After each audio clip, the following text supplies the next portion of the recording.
All right.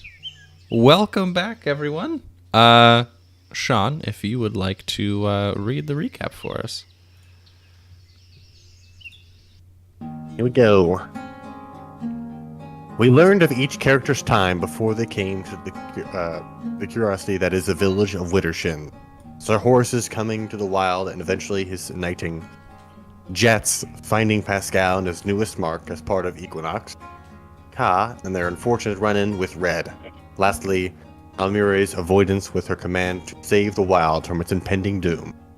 Jeatz was sneaking around Horace's cabin, but Horace could easily see him moving past the window. Horace tries to surprise Jeatz, running out the door to tackle him. Jeatz volunteers that he needs to take Horace to Equinox, and when Horace is not compliant, Jeatz tries to sleep him with a spell.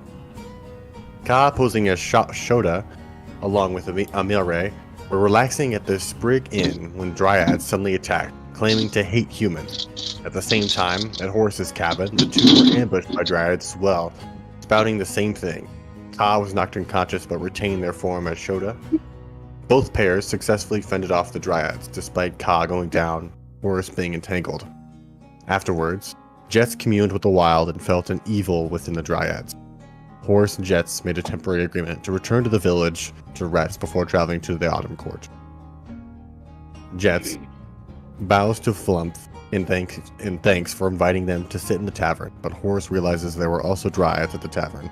They all sit down to share an ale for their success, but Almyre spits her beer out all over Horace's chest set. Fortunately, Jeatz was able to clean it off with a spell. An old man, Chancellor Smith, appears in the doorway quite frazzled. He thanked the four for saving the village. He buys them all a drink as thanks, but not before taking Jett's whiskey. Horace shares a sip from his flask. Genevieve walks in, clearly an apothecary with a satchel bursting with herbs. She, much more assertive than the Chancellor, asks what happened. The adventurers relayed that to Shota, Cardigan, and Horace were the targets of human-hating Dryads. Genevieve tells them that the Dryads make their home in a forest cave, just past Horace's cabin. Everyone agrees to party up to investigate Moss Hollow for the sake of the village, and as thanks, Genevieve gives everyone a health potion. Before they left, they see a man was trying to cross the bridge, but stops to speak over the bridge into the water. A watery hand suddenly grabs him and throws him back into the village. The man claims he was just being stingy, not offering something to the river to pass the bridge. Through all this, Ka was able to keep their cover as Shota. On their way to the hollow, they discover Horace's cabin ablaze. ...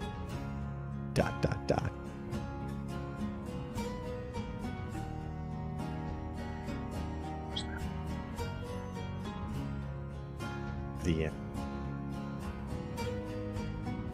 You're muted, Avery. Hello. Sorry. Thank you, Caleb. Very well. So, and that's where we are now. Apologies for the terrible fire effects. They literally are just tokens so you can move around. But yeah, Horace, as you're walking through the forest, you find your cabin ablaze. The flames dance, and it almost looks like they actually are dancing. The way that the flames move doesn't seem natural. They just kind of move with this otherworldly cadence, almost as if they're dancing to their own kind of song. And as you walk up to your cabin, you see the flames licking at the cloak that you threw on the ground when you were battling Jeatz. I thought I'd pick that up. Oh, well, I mean, I made a note. You didn't explicitly say you picked it up. I wasn't going to say it's, burned to a crisp, Okay.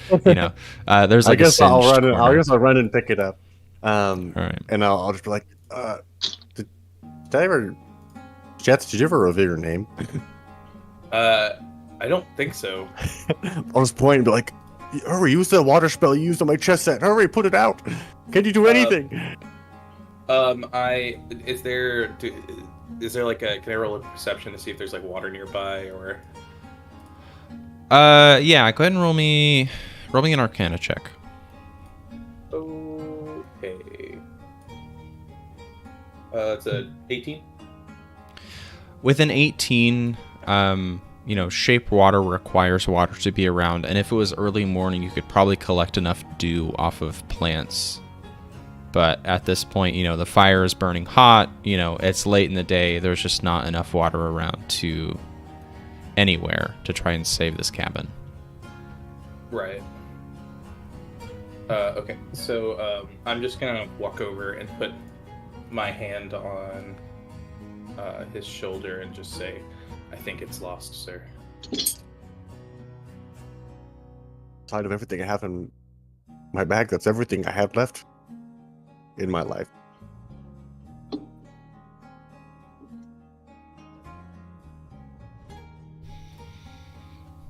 Gee, I can't imagine this at the Dryads that would do this, but yeah, can I roll a perception check to see if I find any Dryads around or anything?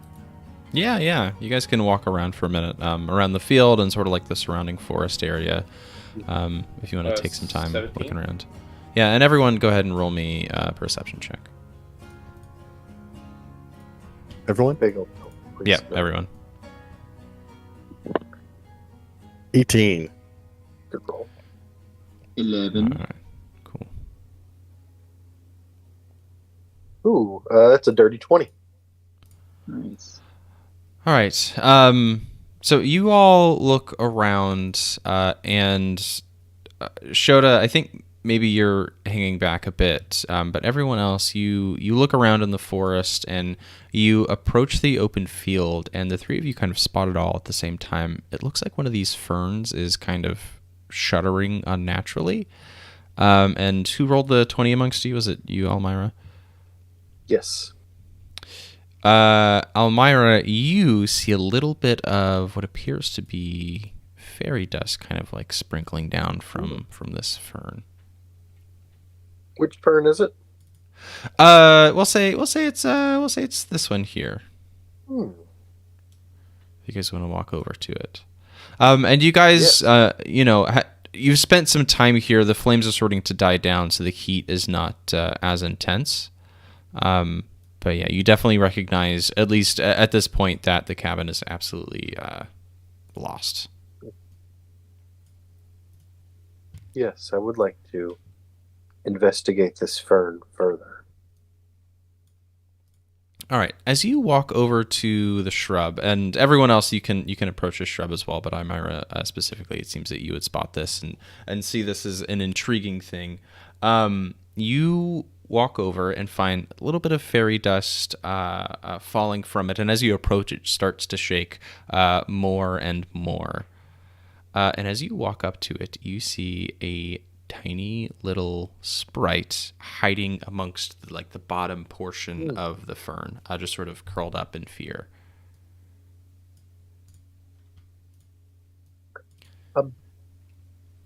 Excuse me. Can you hear me?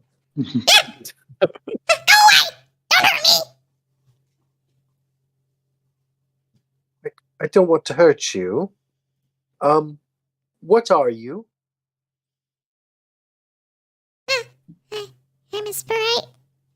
Like a little fairy. What are you doing here? Hiding. From? You. How come? Because you're big and scary. What are you doing here? What are you doing here? You see, she gets defensive all of a sudden. She stands up and crosses her arm and starts to float up and looks at you eye level. Well, this is this man's cabin that's on fire here. I'll walk up next to him. What? A fairy's not allowed to fly around? We're not saying that. We just want to know if you saw who might have done this. Lit my home ablaze. I might have. Maybe I didn't.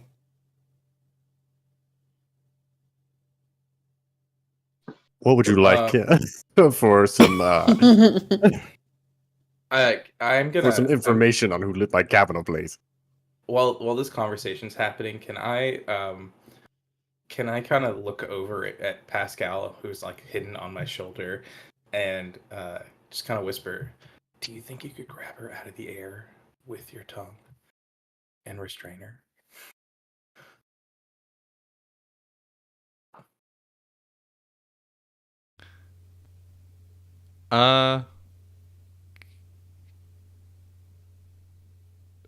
You see Pascal nods, like a slow and then a little bit faster Okay. on your shoulder. I'm gonna whisper again. Is that something you think you'd be willing to do? I understand if not. You see Pascal takes a second to think.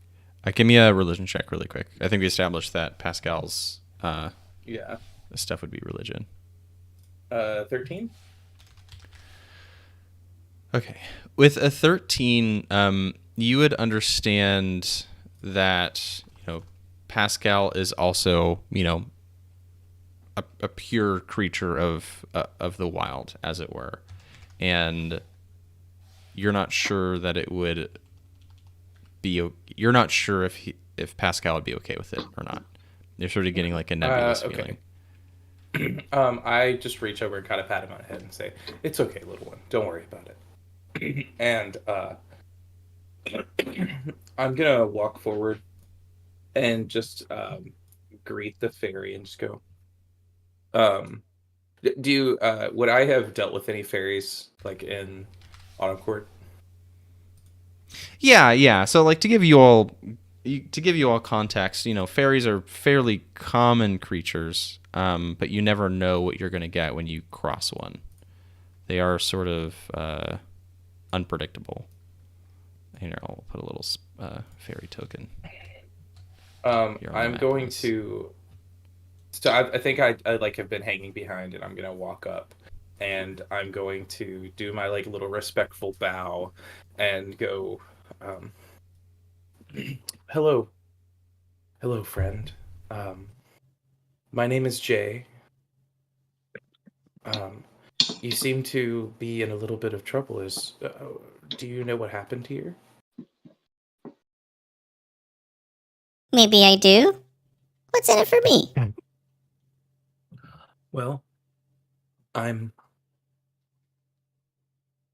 somewhat of a useful fellow. I like to help all those that are in need. So, what would you ask of us for that information? It's unbecoming of a fairy to make the first offer.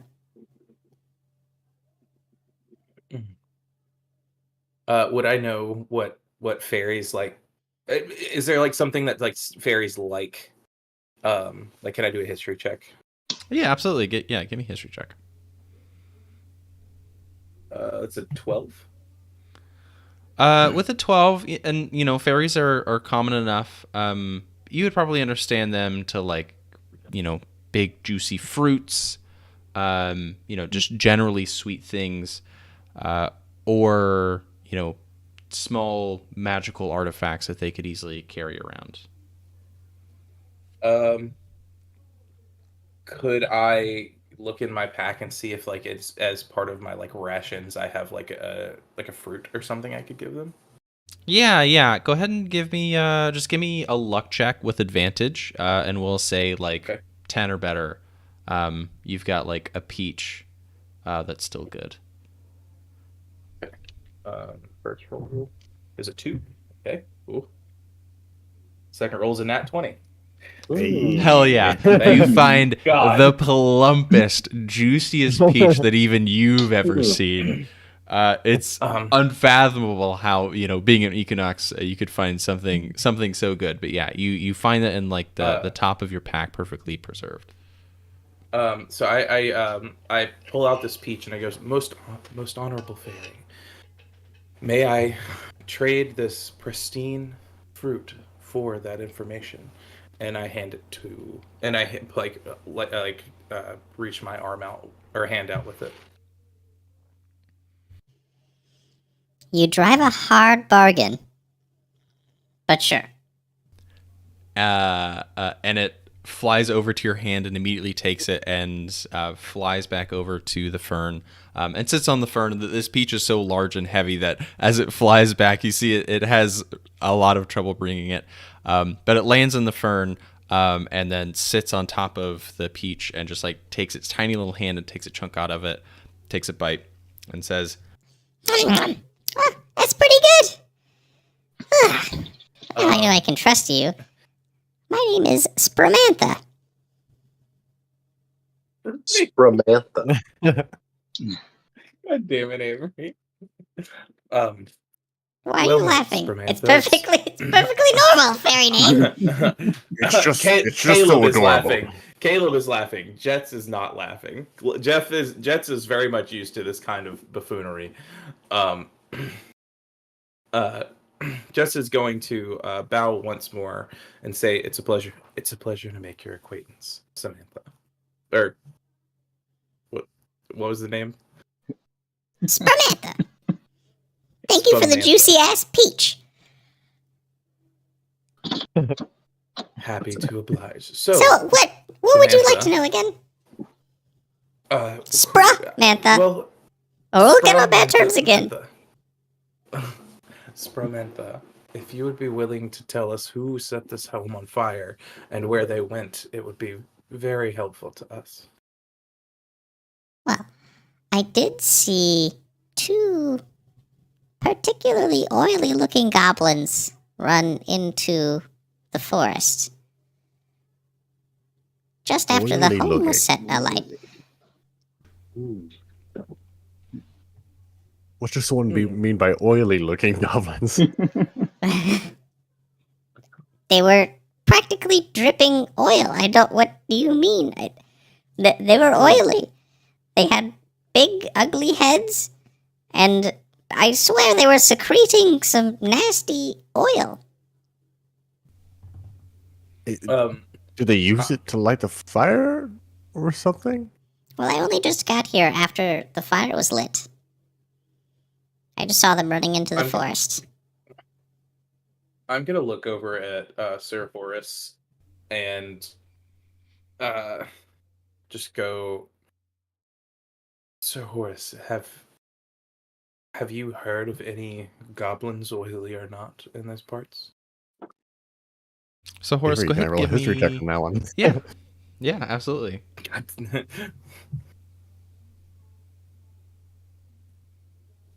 That is a 16. With a 16, goblins are not infrequent around these parts, but an oily goblin? Now, you've heard tell of these types of things, but you've never seen one yourself. And with a 16, it occurs to you, these things are called boggles. These oily goblins. You've heard about them, but never met one yourself. I've read about them. Exurbia.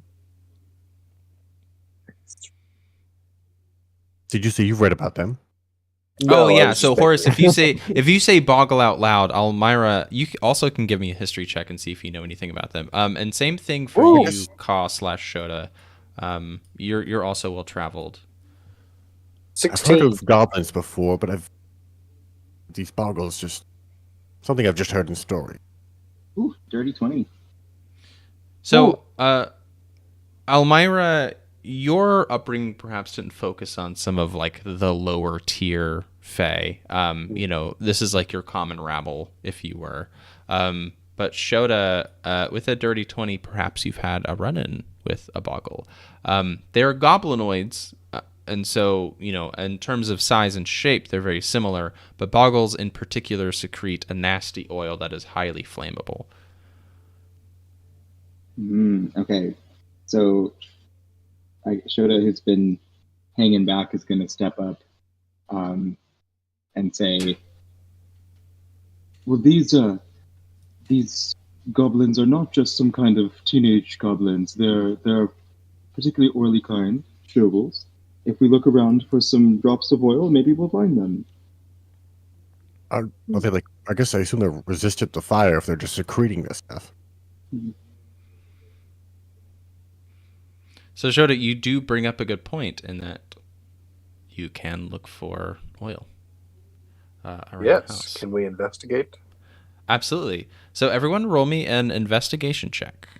Looking for oil specifically, I will lower the DC that I had set on that 15. investigation check. Can Avery rather than doing that, can I kind of try to get in tune with nature and see if I feel like any other fires that are nearby?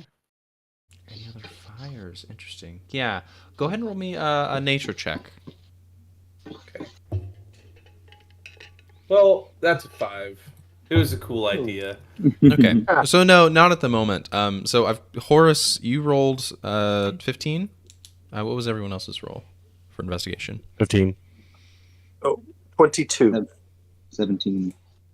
All right. So Shoda / Ka, in this moment of epiphany, you're like, we should be looking for oil. You look around the cabin and immediately find the faintest drop of oil on one of the lightly worn paths away from Horace's cabin, leading towards, because there is no cardinal direction in the Feywild, leading springly to summerly. Is springly upwards and summerly downwards? The summer court is to the traditional north, and spring court is the traditional east. Upseas. So upseas and a little bit of downy. Upseas, lefties, righties. yeah, upseas righties. We're forcing you Give or into this, take. Avery. You're not getting out of it. Upseas righties. God damn it. And you know what? In context, I'm fine.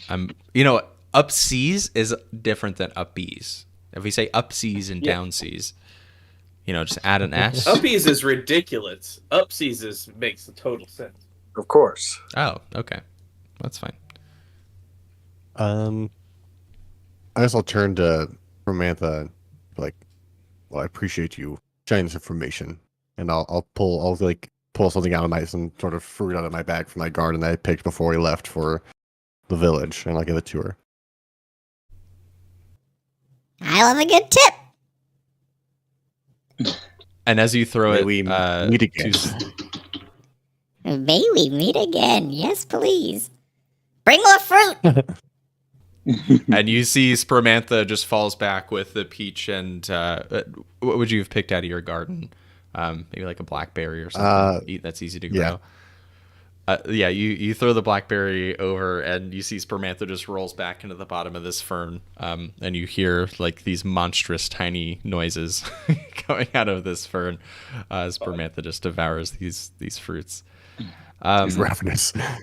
All right, but yeah, Shoda, you found a drip or two of oil leading up and away, deeper into the forest.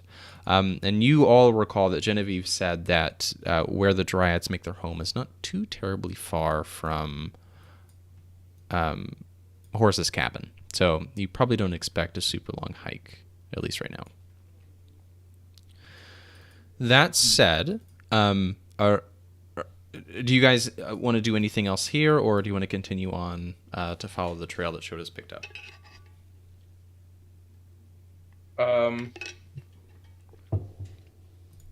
No, I think I'm good. Yeah, if it's like completely burned down, I'll. So yeah, at this Get to move point, Horace, I will say just before we leave your cabin, talking to Spermantha and looking around, the blaze that had engulfed your cabin has turned into sort of like small flames, maybe some smoldering in some places. So if there's anything left you want to try and find, I'll let you make an investigation check with disadvantage if there's anything specific that you want to try and look for. So. I don't know. Maybe something left for my parents, I guess, if they gave me anything. Yeah. Go ahead. Yeah, go ahead and roll me that investigation check with disadvantage. Ooh, that's a nat one. I don't. Nat one. Horace, you in the smolder of what is your cabin, you go over to a chest that is nearly intact. As you go over to it, the only thing that's keeping it together is the iron banding that acted as a support. And you go to open the chest, hoping that whatever's inside was still, was protected from the flames. You go to open it, and the hinge on the back just kind of falls apart, and the lid of this chest just sort of like drops in your hands as you're holding it. So you go to set that aside, and as you look through the bottom of this chest, you find a silver chain that once held a tiny wooden tree that your father had carved for you when you were young. But the tree is no more. It's just the silver chain left over. I'll just grab the silver chain and just hold it, and like, these stupid boggles will pay for what they've done. I promise that, Father. And I'll walk out of the house. All right. So you guys head towards where Shota had identified some of the drops of oil from the boggles, and you head deeper into the forest. So everyone go ahead and give me a survival or nature check as you are hiking through this forest and trying to keep track of the oil. Ooh, that's a nat 1 + 1.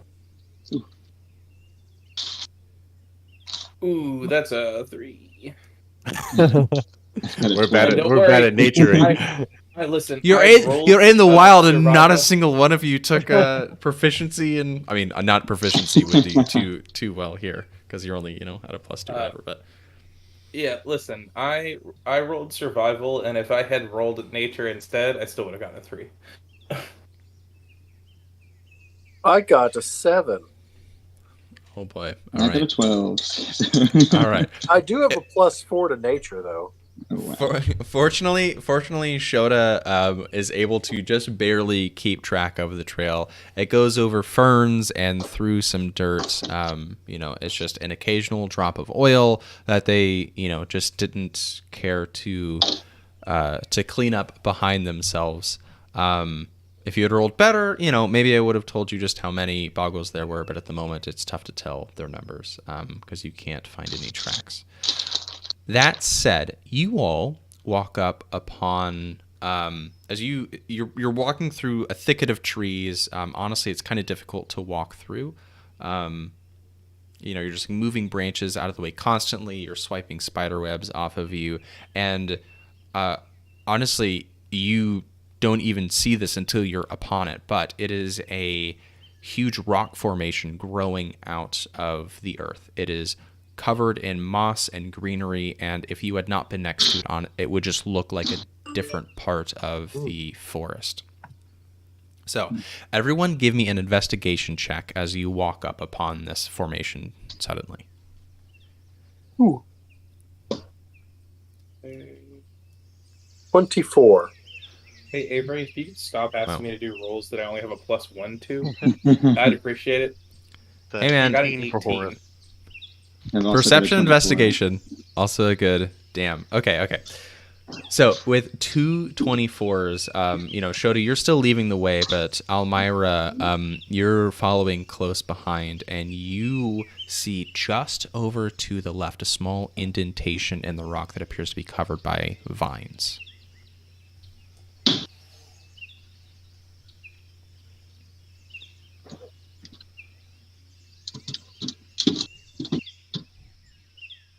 Are you gonna walk over to it? Sorry, sometimes I leave things that like stupidly open ended. That's my bad. So are you gonna walk over to where the vines are? Who was that?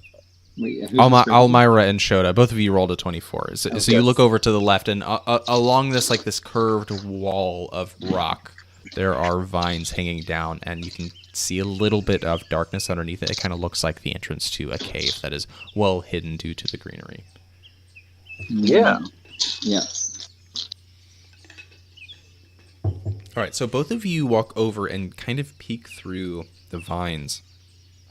And what you see is just a tiny alcove. It's like maybe 6 feet tall, 3 feet deep, but is otherwise a rock wall. And you're about to turn away, but you notice in this rock wall is a number of tiny holes that you could maybe fit your hand into, but are in a nearly straight matrix. There are a number of rows across and a number of columns up and down. Oh. That it looks like you can fit your hand into. And there's how many holes can you fit your hand into? Over 20. Oh. Can I do a perception check to see, or can I do an insight check, I guess, to see if there's anything I can figure out? Sure, yeah. Is everyone else going to this tiny little alcove? Yeah. Does anyone have 20 fingers? All right. So, here's a fun little puzzle. So, you look at this rock wall, and you see 10 columns of holes and 5 rows of holes. So, in total, there are 50 holes that you can see, at least right now. That said, everyone go ahead and give me, we'll say an insight check. Okay, well, I rolled it a little early because I thought you were saying yes. I got a 9. Okay, well, we'll just count that as your insight check. 15. 22. 14. All right. Shota, you being a little familiar with Fey magic and puzzles, you understand this to just be a tried and true Fey puzzle. Now, every Fey puzzle is different, but this one at least seems immediately obvious. There are holes, and there are things inside of those holes.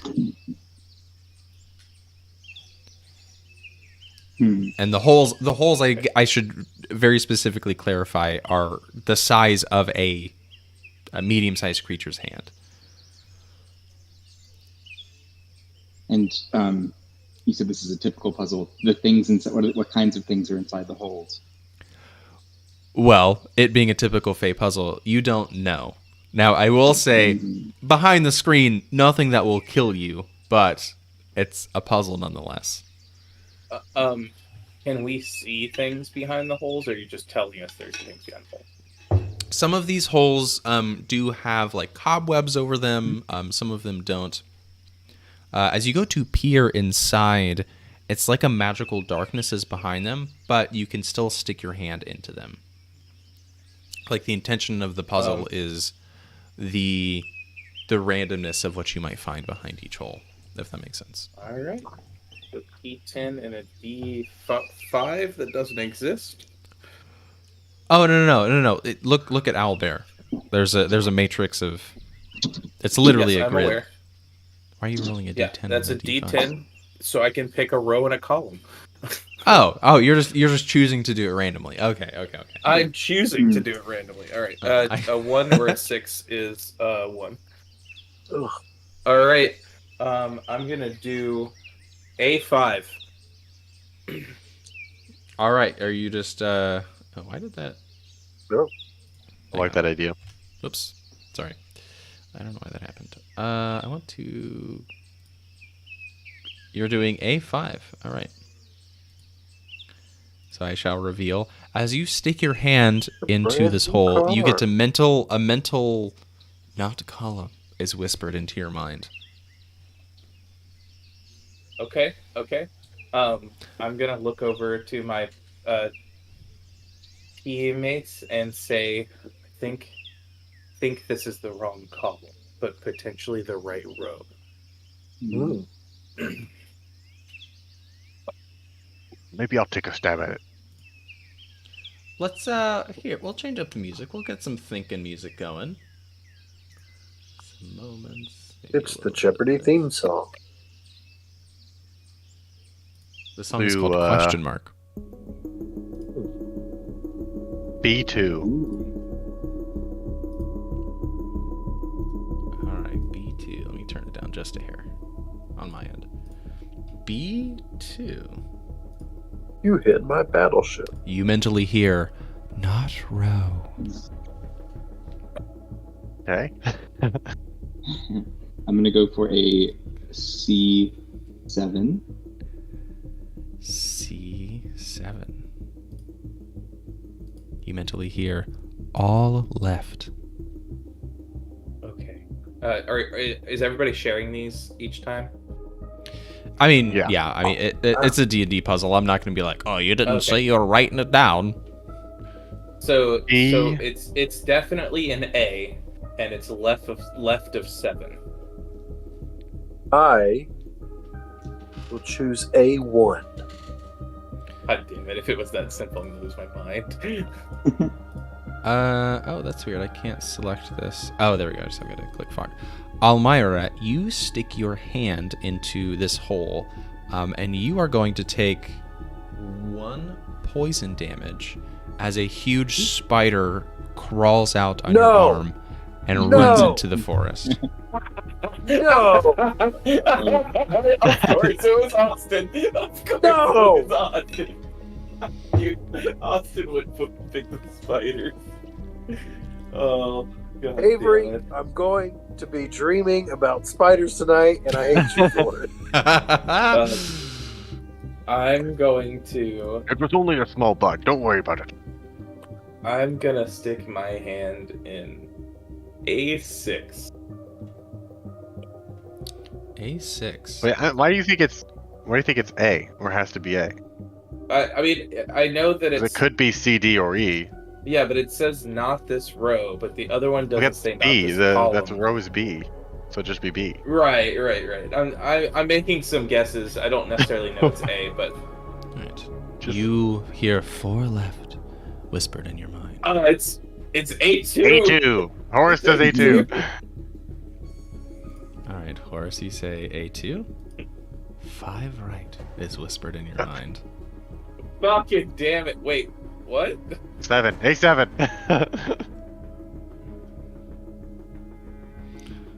It's not technically your turn, Horace, although we never rolled Okay. initiative. no, someone else. No, it's, we're just going in order. So that's Pa's turn, or not Pa's turn. All right, Cog goes for 8-7. Shoulder. All right, Cog goes for A7. Shoulder Cog. 4 down. E5. E5. Okay.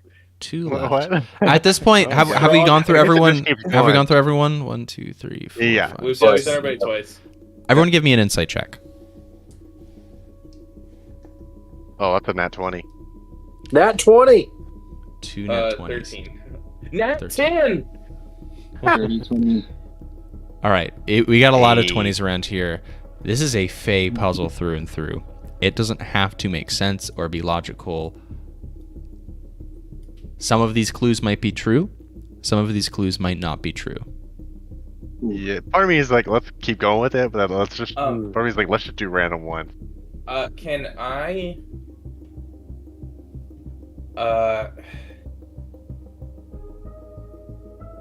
Can I reach down onto the ground and find a really nice looking rock? Sure, you're near a cave, so it stands to. Oh, sorry, hit my mic. It stands to reason there's rocks around. Yeah, can I okay, so I'd like to find just a smooth, really good, a gifting rock. Kinda. A gifting rock. Like something that if you came home and your mom was like, I found this neat little rock. Roll me a nature check with disadvantage.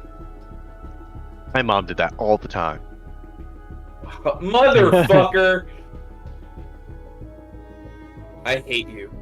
I hate you, Did you Avery. get a nat 20? I got an ad 20 and a 3. Alright. You find some rocks on the ground. Are they gifting rocks? Nah, I wouldn't say so. Okay. I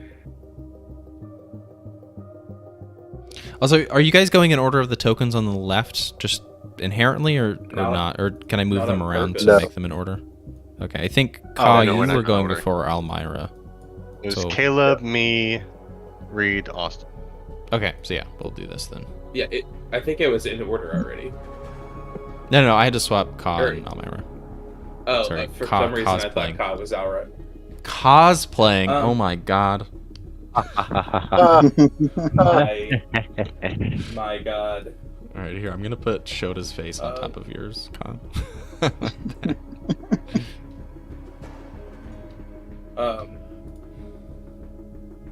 Okay.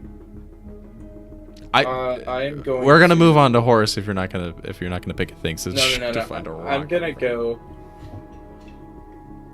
Okay, I'm just gonna go in E3. E3. Top row. You hear whispered. I go for E10. 3 left, it says. I'm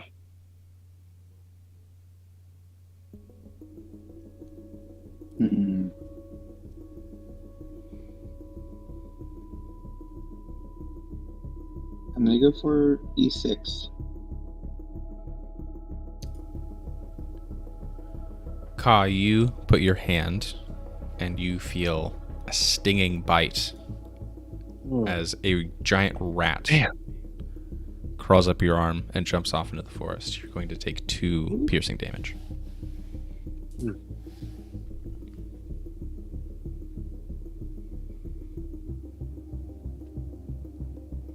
I will go A3. 6 right. I'm going to go an 8 and 9 because I have 2 hands. A8 reveals nothing, not even a whisper. As you insert your right hand, you hear 4 down. Damn it, we could have done this whole time. Yeah. Shit. I do C3 and C4.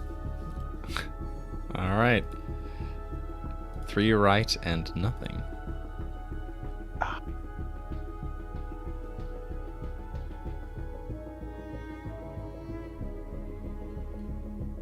I'm gonna do A4 and B4.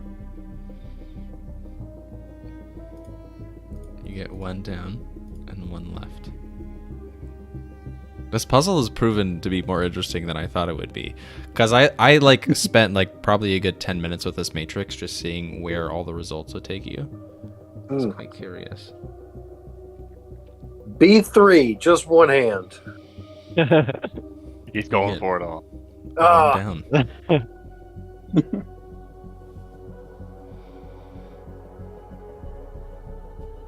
So I guess I have to ask at this point, now that we're back at the top, are you guys even trusting the clues anymore? No. I'm trying to. Can I do A10 and B10? A10 and B10. Now that you've revealed 2 monsters, the damage is going to start going up. You feel 2 painful bites on your hand, and you're going to take... Ooh. That's pretty brutal. 7 damage. As 2 rats leave the hole in A10 and crawl up your arm and jump out into the forest, and then B10 reveals a 2 left. I'll do C5 and C6. C5 and C6. You get top row and a 2 up.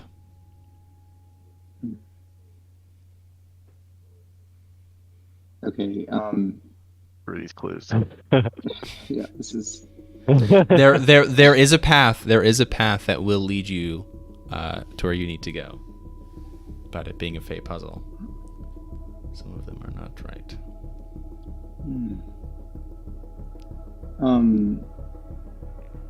Ka is gonna do D3 and D4, but before they stick their hand in, they're going to take their rapier and rattle it around in the hole a moment.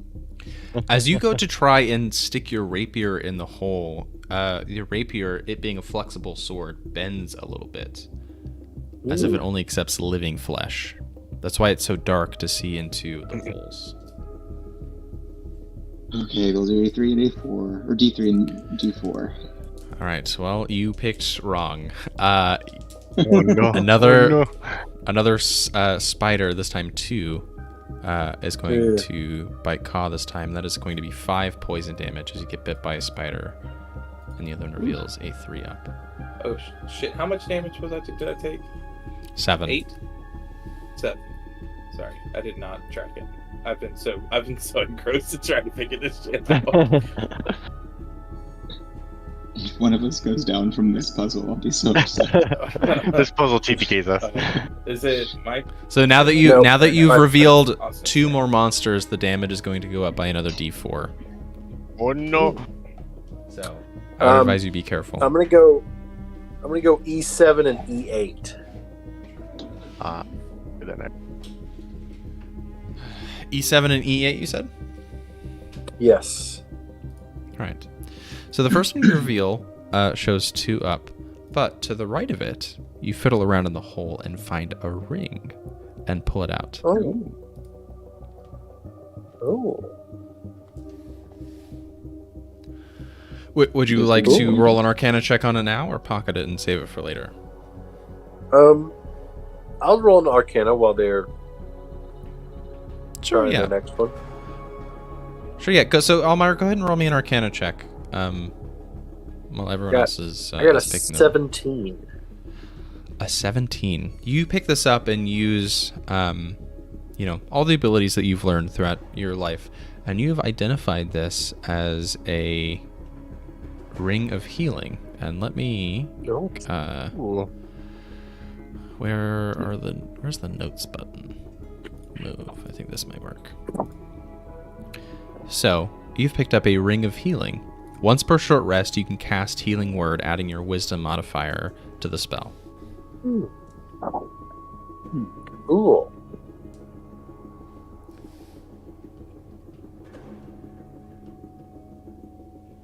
Sean, are you the one that's tracking inventory for everyone? Yep. Okay, cool. Can I stick my hand in D6, and once it's inside, change it to look like a goblin arm?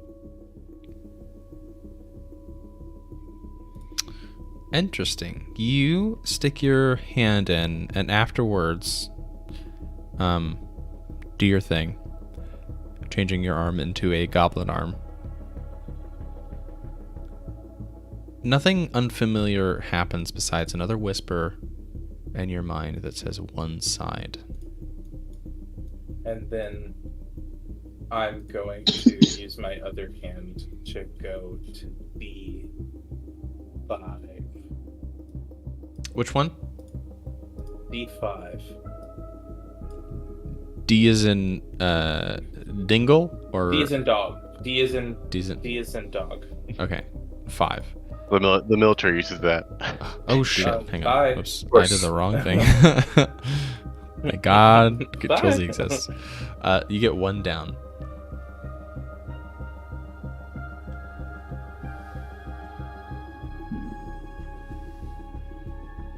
Is it me now? Okay. Ooh, We are okay. at Horace. All right.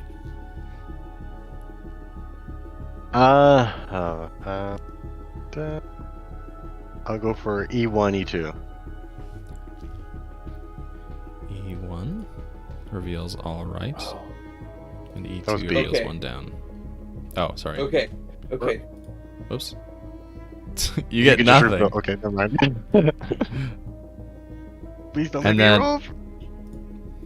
E2, as you stick your hand in, you feel imbued with favor. You find 50 favor. This did say a number of gold pieces, but we use favor here. So Okay. Can I tell? Okay. I'm gonna look at everyone and go, okay. Each one of these paths leads to something. So when one path ends at nothing, it means we've taken the wrong path.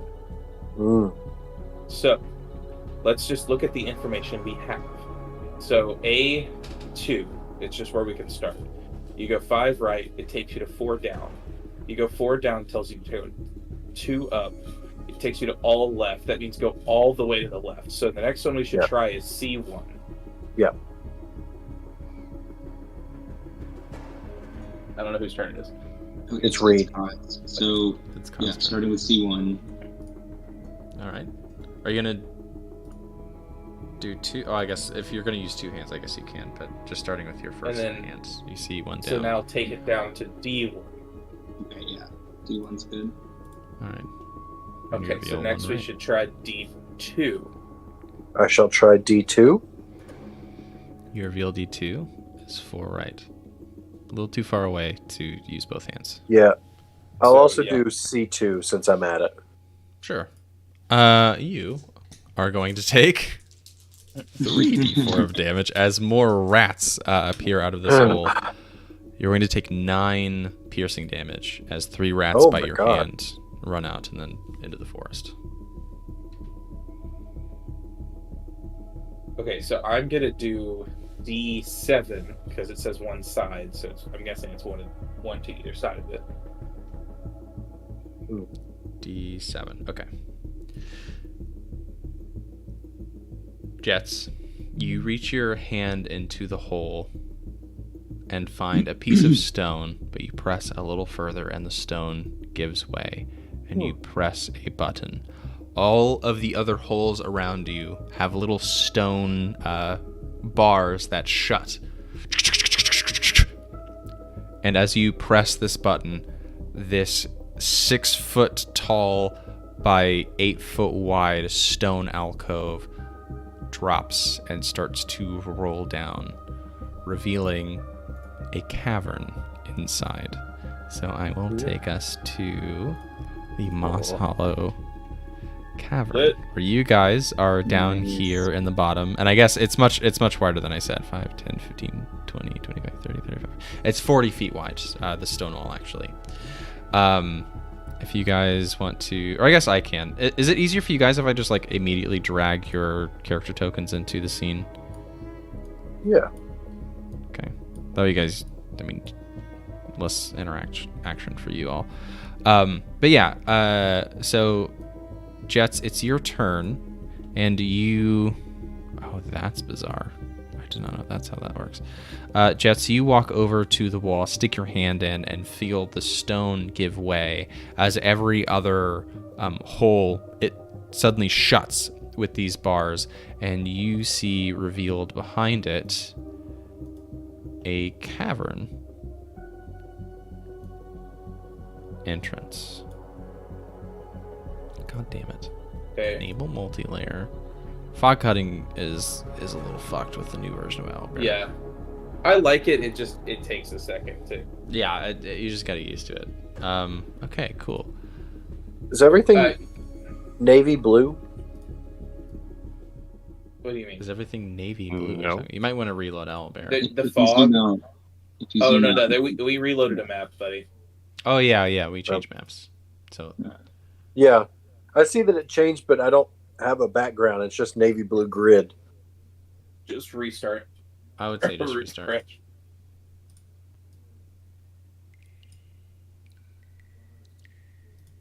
Damn. That sucks. Like refresh your page, not restart your iPad. I did. This was but I'm gonna... like Tomato. Oh, you know what? It is a video. What? It's a video battle map, not a static image. Video battle. The fuck is that? You What don't the see hell it yet. does that mean? It's the first time I've done it, okay? It's a video battle map, all right? Just if it doesn't work for you, Austin, I can re-export it as a static image, but are you on your iPad? I'm on my iPad, yeah. I don't know why it wouldn't be working, though. I mean, they What browser are you using on your iPad? Chrome. Chrome even. Damn. And reloading it didn't work? It did not. I wonder if it works on my phone. Yeah, try your phone real quick, and if it doesn't, we can go to a BRB, and I'll upload a static image version of it.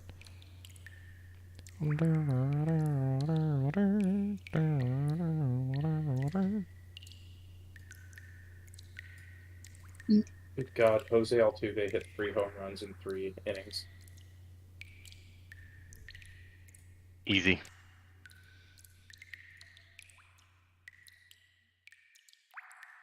I've asked to join. Admit. You've been admitted.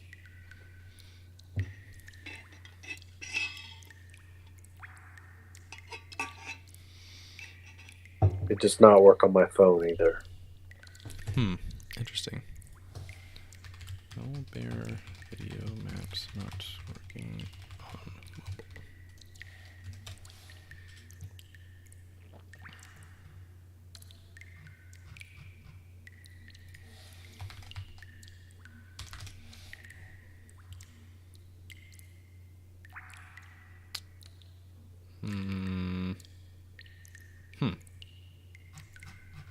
That's bizarre. Are there like settings on your guys' side? Because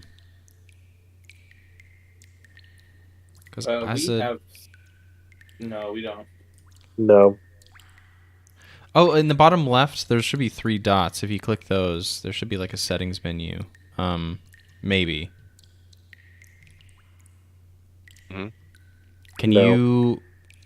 You don't have 3 dots in the bottom left? I mean, on your iPad even? No.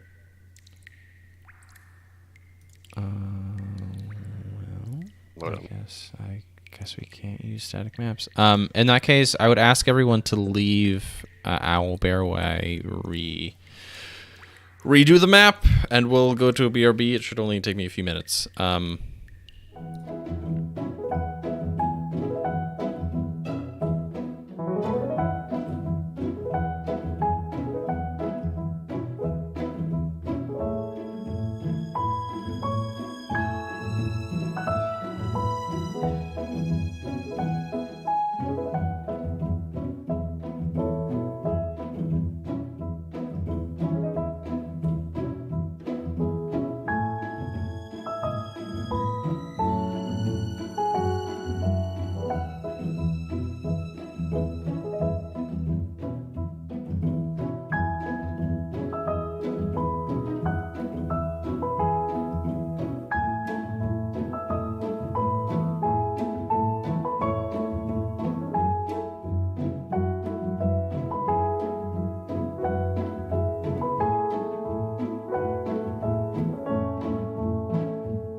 be back. All right, I've got to reposition this battle map. All right, I think that will be... Yeah, there we go. Okay, so backing up a bit before technical difficulties, Jeatz, you stuck your hand into this hole, pushed on the stone a little bit, felt like a button. All of the holes suddenly closed shut. This huge hunk of the stone wall moved down to reveal a cavern in front of you. Okay. So, and I will say the sun is setting, so it's very dark. The shadows of the trees are starting to like reach into the cave. So from what you can see, you can see the cavern just fine, but you suspect it to be pretty dark as you go in further. Can I use my torch and light it up? Yeah, you want to light a torch? Yep. Sure. Cool. So I light my torch and I kind of look at my teammates. Sorry, and say, "All right, I guess in we go." Yeah. So this way is clear for you all. So Jeatz, you pull out some tinder and just you pull out a torch and you strike it, and your torch is alight, casting a 30-foot radius, I think. 30-foot. Yeah. Yeah, a 30-foot 20 radius. 20 foot. Oh, 20 feet. Okay. Yes, it's 20 foot of bright light and 20 feet of dim light past that. Okay, so 40 feet total. Got it. Yeah. Okay. So, does everyone follow Jeatz into the cave? Yes, I follow him. All right. Cool. So you all walk into the cave. You see over to the right is a solid wall, but there's also like a little glowing mushroom. So there's, a little bit of dim light around this mushroom, but your torch definitely overshines it. But the cave is beckoning you forth over to the left. Can I go like? Can I go investigate this mushroom? Yeah, absolutely. Yeah, give me a nature check as you walk over to the mushroom. Avery, you've never asked for this many nature checks in your entire life, and I just want you to know that this is not what I expected. It's a 15. We're playing a Feywild campaign, and I never expected any nature checks from you. I didn't expect 7 in an hour. Dude, well, you're commuting. You're right. It's the wild. It's the wild, man. It's the wild, man. It's all about survival. If it was an urban setting, there would be like, I don't know, perception checks and investigation checks. But yeah, no, you're not. Sorry, what'd you roll? A 7? No, I think it's 17. 17. Okay, sorry. No, 15. 15. Don't know how either of us arrived at that number. So with a 15, you go in to inspect this mushroom, and it's just your standard luminescent mushroom. Nothing you haven't seen before. It kind of thrives in these dark environments, these damp, dark environments. But nothing unusual about it. It just kind of, is there as a plant. Did I grab doing its thing? Oh, I guess it's fungi, but. Is it like really big, or can I like grab it and put it in my bag? I mean, in terms of like real world, yeah, this mushroom is fucking massive. But in terms of the wild, no, it's just like a normal large mushroom. Okay. Okay. It's kind of the size of like a small bush. Gotcha. Okay. So, all right, I'm going to.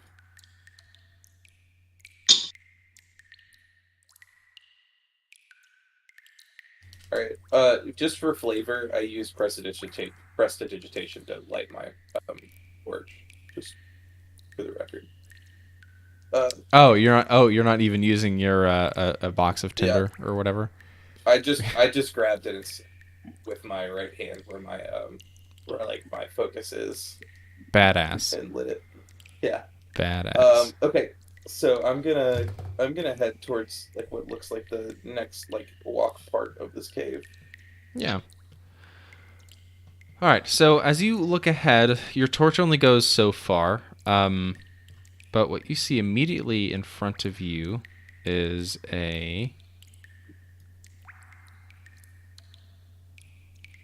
what looks like a bit of a stream. And if you want to walk a little further forward,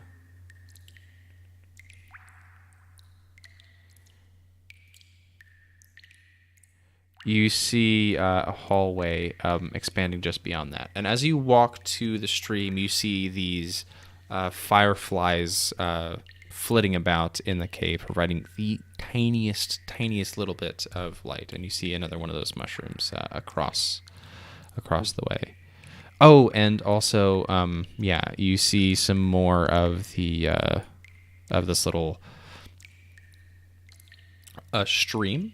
And I call it a stream, but it's basically just like standing water in this cave.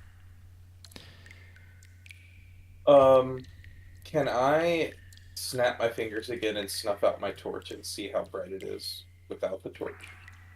Yeah, you put out your torch, and immediately the only thing you can see, it's so pitch black at this point, given just how far down the sun is, that the only thing you can see in here is these tiny points of light. Hundreds of them, sure, but only the tiny points of light of these fireflies. They do not give off enough light to illuminate more than like the 5 feet beyond them.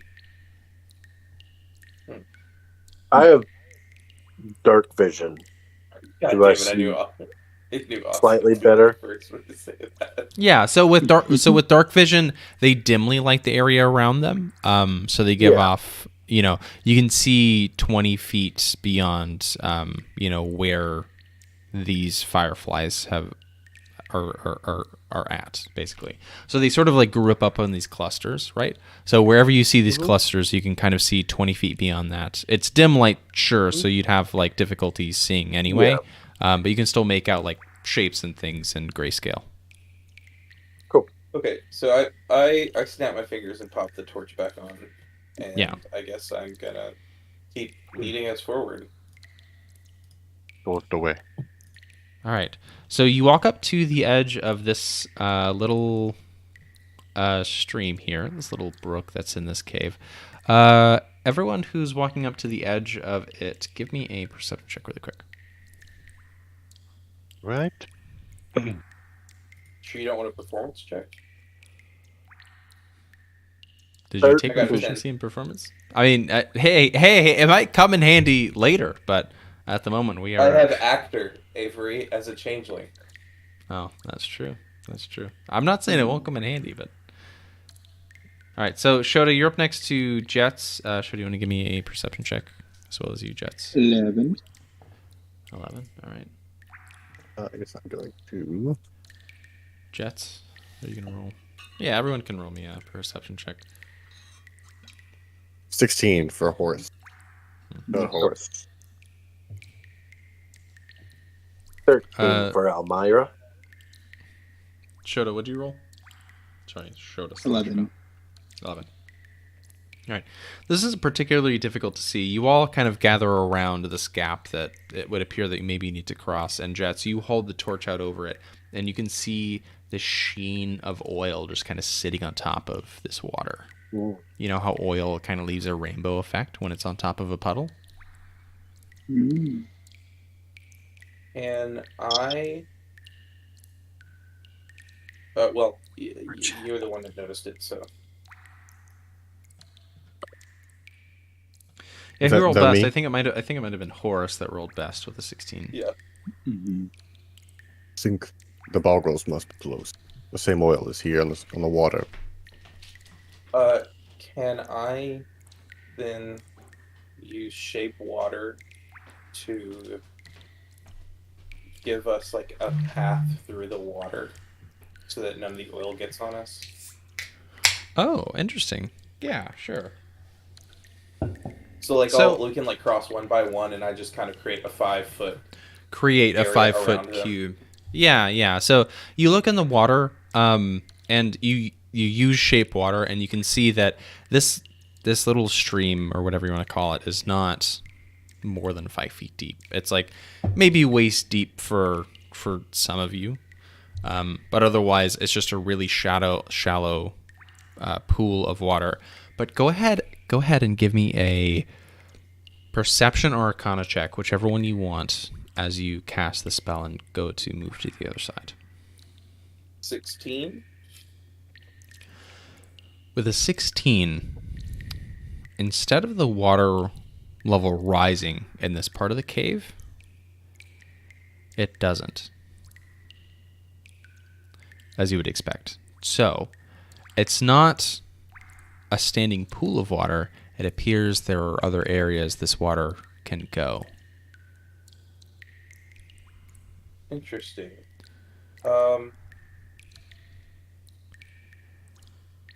And with who amongst you has dark vision? I do. Almyre, as Jeatz casts this spell, go ahead and give me another perception check. Do we need the dark vision since I've got the torch? Particularly with Almyre, it matters because it's further away. 21. With a 21, you notice as Jeatz casts Shape Water and moves the water out of the way, you see some of this water flowing over to the right of the cave. That kind of looks like it's flowing underneath where the rock is. Like there might be a gap potentially under the water. I'd like to point this out to Jeatz. Okay. Hey, look. Look over there. What do you see, friend? Water seems to be flowing slightly. Over in that corner. I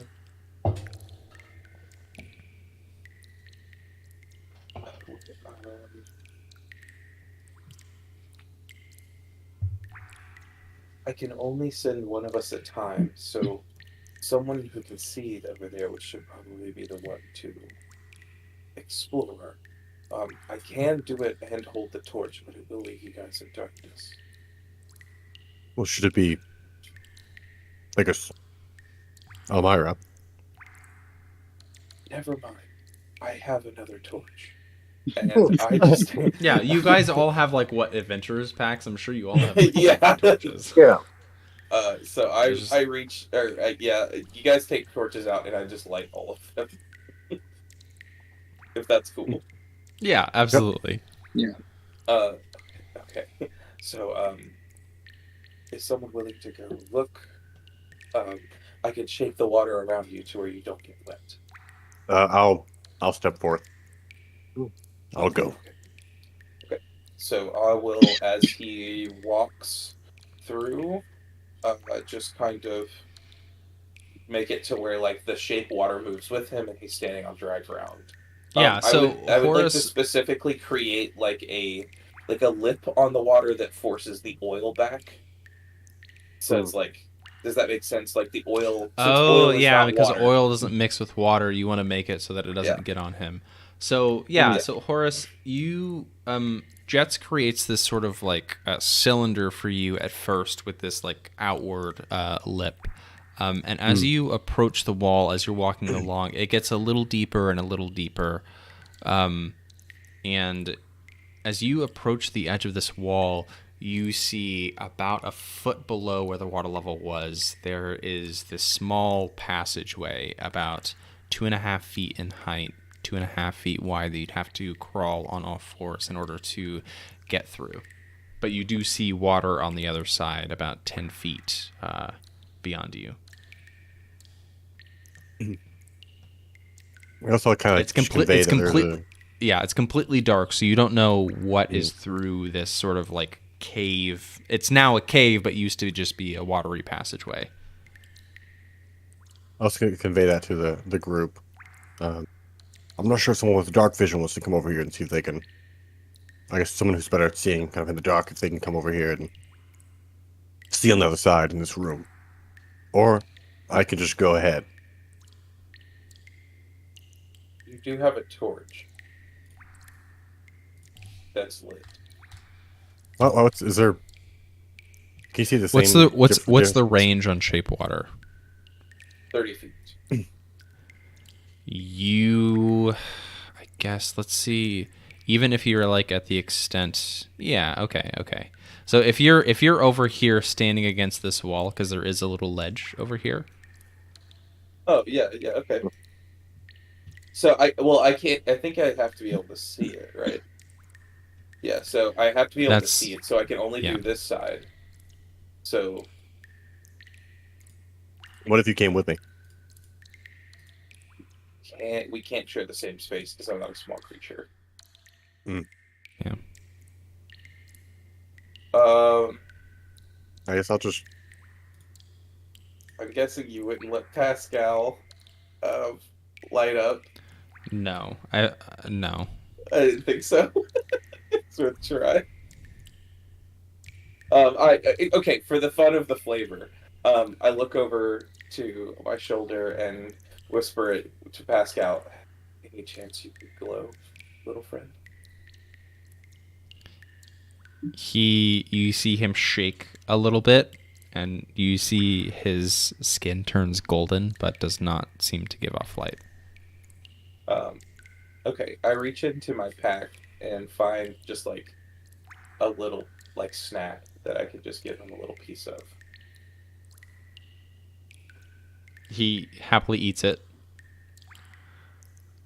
And I just smile and say, "Thanks for trying." And then I look back at Horace and I go, "Well, I'm more worried about the oil than the water. So why don't we try this? Come back to the shore, and let's see if we can't get rid of this oil." Right. So once he gets back on the shore, I'm gonna come over here to where I can see, like, into the hole enough to lower the water. I don't want it to like touch the ground, but I want there to like be a dip that goes back up, because I imagine the oil is floating on top. Correct? Yes. It's just a sheen of oil that at this point is basically covering this pool as you can see it, but now you know it's like a bit of a stream. So I want it to be a continuous like surface, just with a little bit of a dip during that goes into the hole. Does that make sense? Oh, like you want to make it like a bit space. of a dip so that you can feed a bit of oil into whatever's on the other side. Yeah. Correct. Okay. So that the oil can connect to the other side. I see what you mean. Yeah. And exactly. While I do that, I'm gonna lower my torch and set the oil on fire. Excellent. Everyone give me a dexterity saving throw as Jeatz, you lean your torch over into this water to set it on fire. And then a huge inferno very quickly consumes this cave and just as quickly dies. But yeah, everyone give me a dexterity saving throw. I think this is justified in my part. I got a 3. Can my flavor? That feels about I got a nat 1. Can my flavor be I didn't try to save myself? I covered Pascal instead. Yeah, absolutely. So like you turn your back, but you are more concerned about having grabbed Pascal and held him close to your chest. But you just feel all of the heat just surrounding you, especially because you're against this cave wall.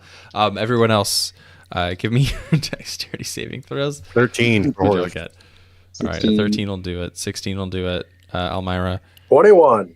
21 will do it. So yeah, Jeatz, you're the only one that has failed, and you're going to take 8 fire damage, and everyone else you're going to take 4. Oh, shit. Okay, I have another plan.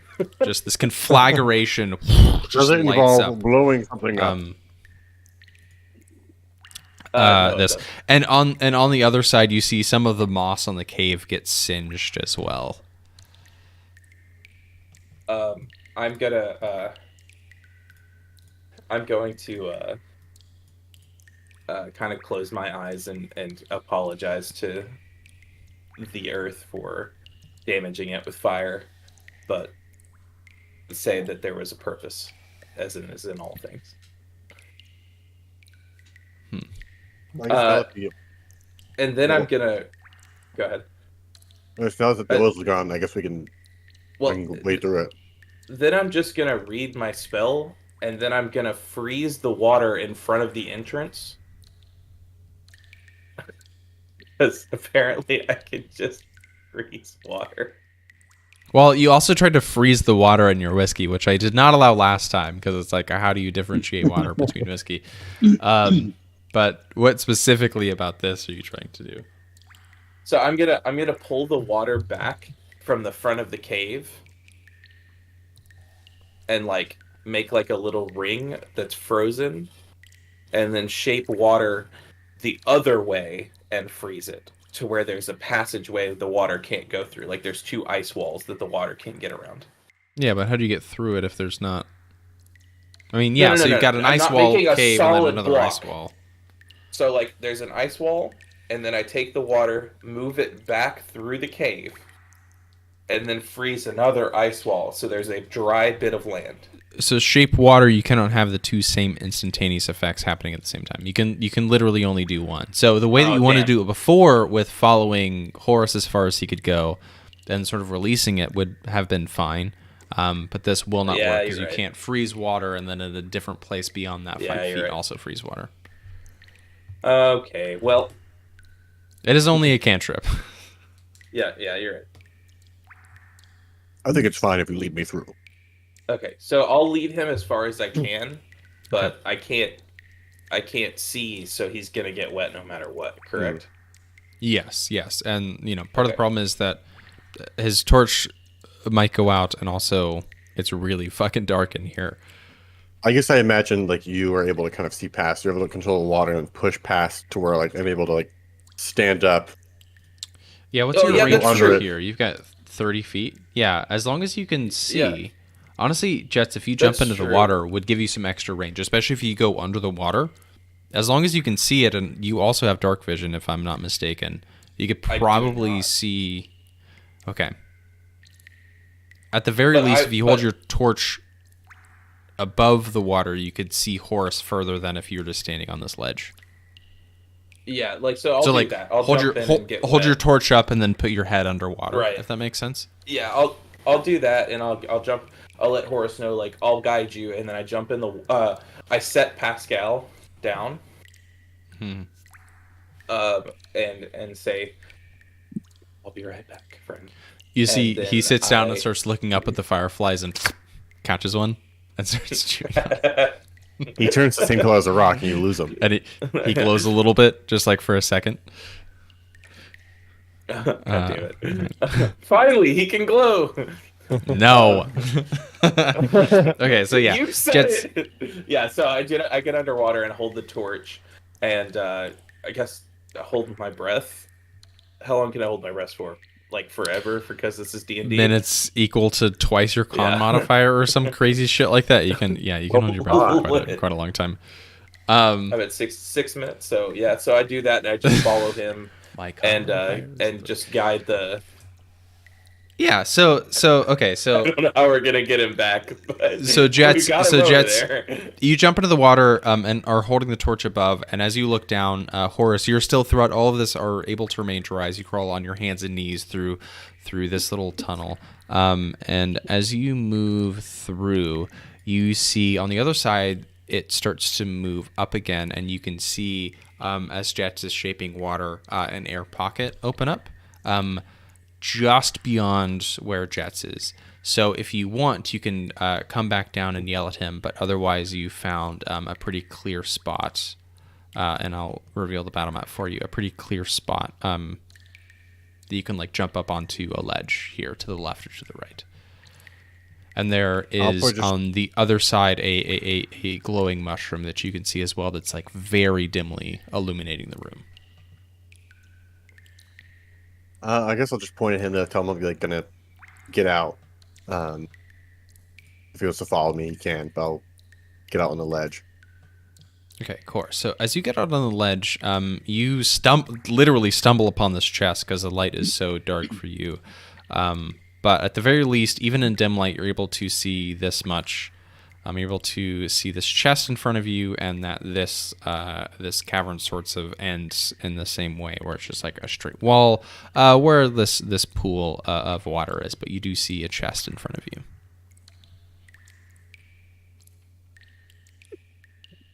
I would open it.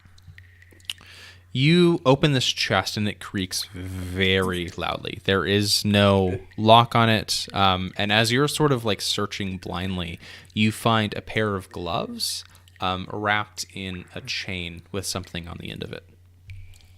It's a mimic. Okay, so I'll take a look at what's at the end of the chain.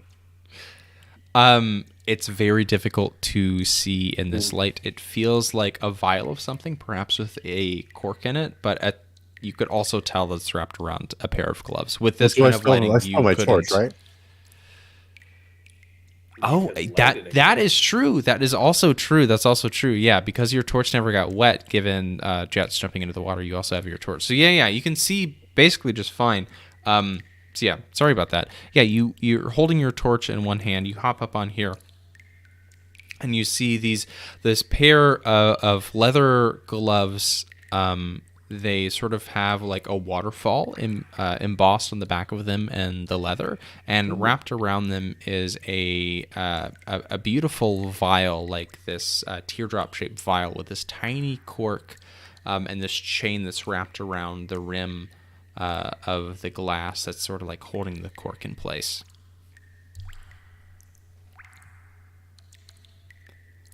Would I kind of know what the potion might be based on? Yeah, go ahead and give me, we'll say an Arcana check. 6. So given the darkness, no, at the moment, it's a small potion, that much, and it's sort of like, as you move the torch around trying to examine it, it glows blue. With the light, but at the moment you can't make out what it is. Okay. And I can see that it goes on. And would I notice, like, if there's like, is the water still flowing kind of to the right? The water appears to stop here, but go ahead and give me, we'll say, a nature check. That is a 14. A 14, it kind of looks like it stops here, but you're not sure. It would take a little more exploration to know. I guess I'll step in the water. I'll just go as deep as I go, keeping my torch up. And I'll go feel the wall. Interesting. Okay. Give me a D20 roll, and we'll say that's how deep the water is as you jump in. Oh. D20? 14? A 14. The water is 14 feet deep. So as you jump in, 14 feet! You keep going, and even with your arm held aloft, you just plunge. Even how tall is your character? 15 feet. 15. You're not 15 feet fucking tall. Like 6 Even foot. at best, at best you're 6 foot tall, and with an arm aloft, that's an extra 3 feet. So you plunge to the bottom, and out your torch goes, and you swim up to the top. And this tiny little piece of the cavern is only illuminated by the mushrooms. I guess I'll swim. I'll swim across back to Jeatz. So I think I will have gotten out of the water, but like I'll be holding like some of the cave open so that like there's a pathway, like he can see the pathway. Yeah. So after you saw, I guess you were still wet Jeatz. That much we're not. Yeah. Or I guess that much we are sure of. But yeah, Jeatz, you climb up back, but still hold that spot open for Horace to swim into. And Horace, you swim into like the open area and come back over to this other side. So it gets much deeper over there. Sadly, I lost my torch, and I couldn't tell if it went on. So we can either try again this way and continue forward together, or we can go like straight ahead across the river or pond. I turn back to everyone and just say, "What do you think? What should we do?"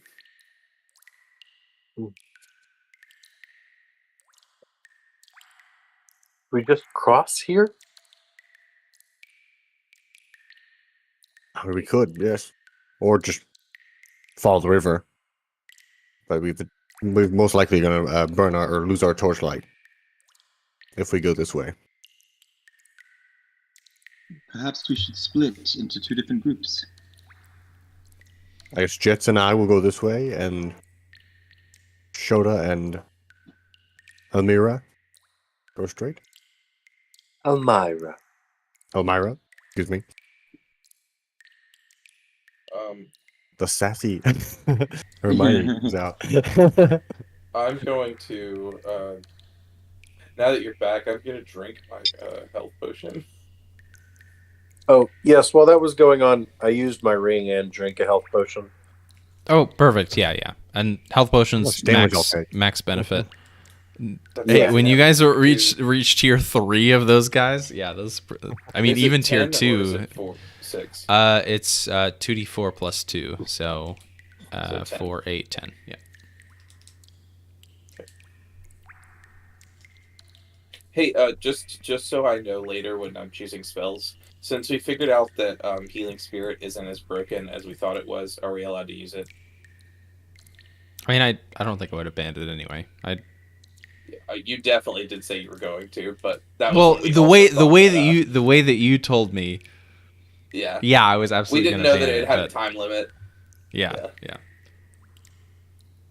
Okay. Okay, right. Then I'll that's gonna. I'm gonna look at Sir Horace and say, so how deep did it get? How deep? I was reaching straight up to try to keep my torch alight and put it out. So deeper than 9 feet. I worry that if it's that deep, there's nothing we can do to keep the torches lit.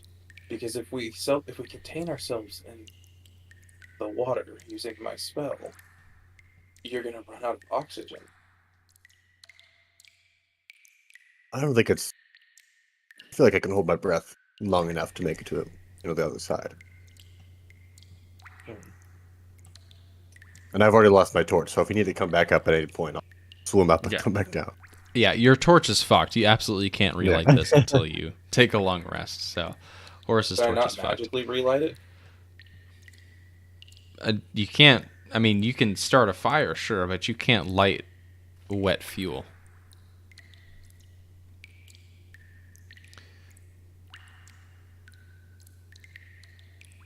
So I say we push forward, and if we need to, get out for a moment, we can. I almost think it would be better just to stick together and go down the main path. We can always come back if we need. So Almyre and Shota, what are you guys thinking right now? I mean, you've seen Jeatz and Horace, take this side route.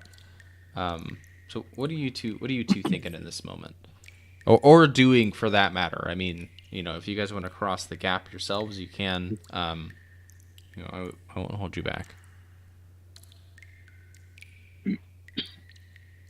Yeah, I mean, we've already burned off the oil off the top of the water. We might as well just walk across.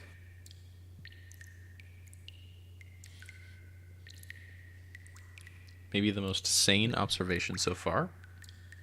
Yeah, so Almyre, you know that this is not more than 5 feet deep. at least at the part of the crossing that you're looking at.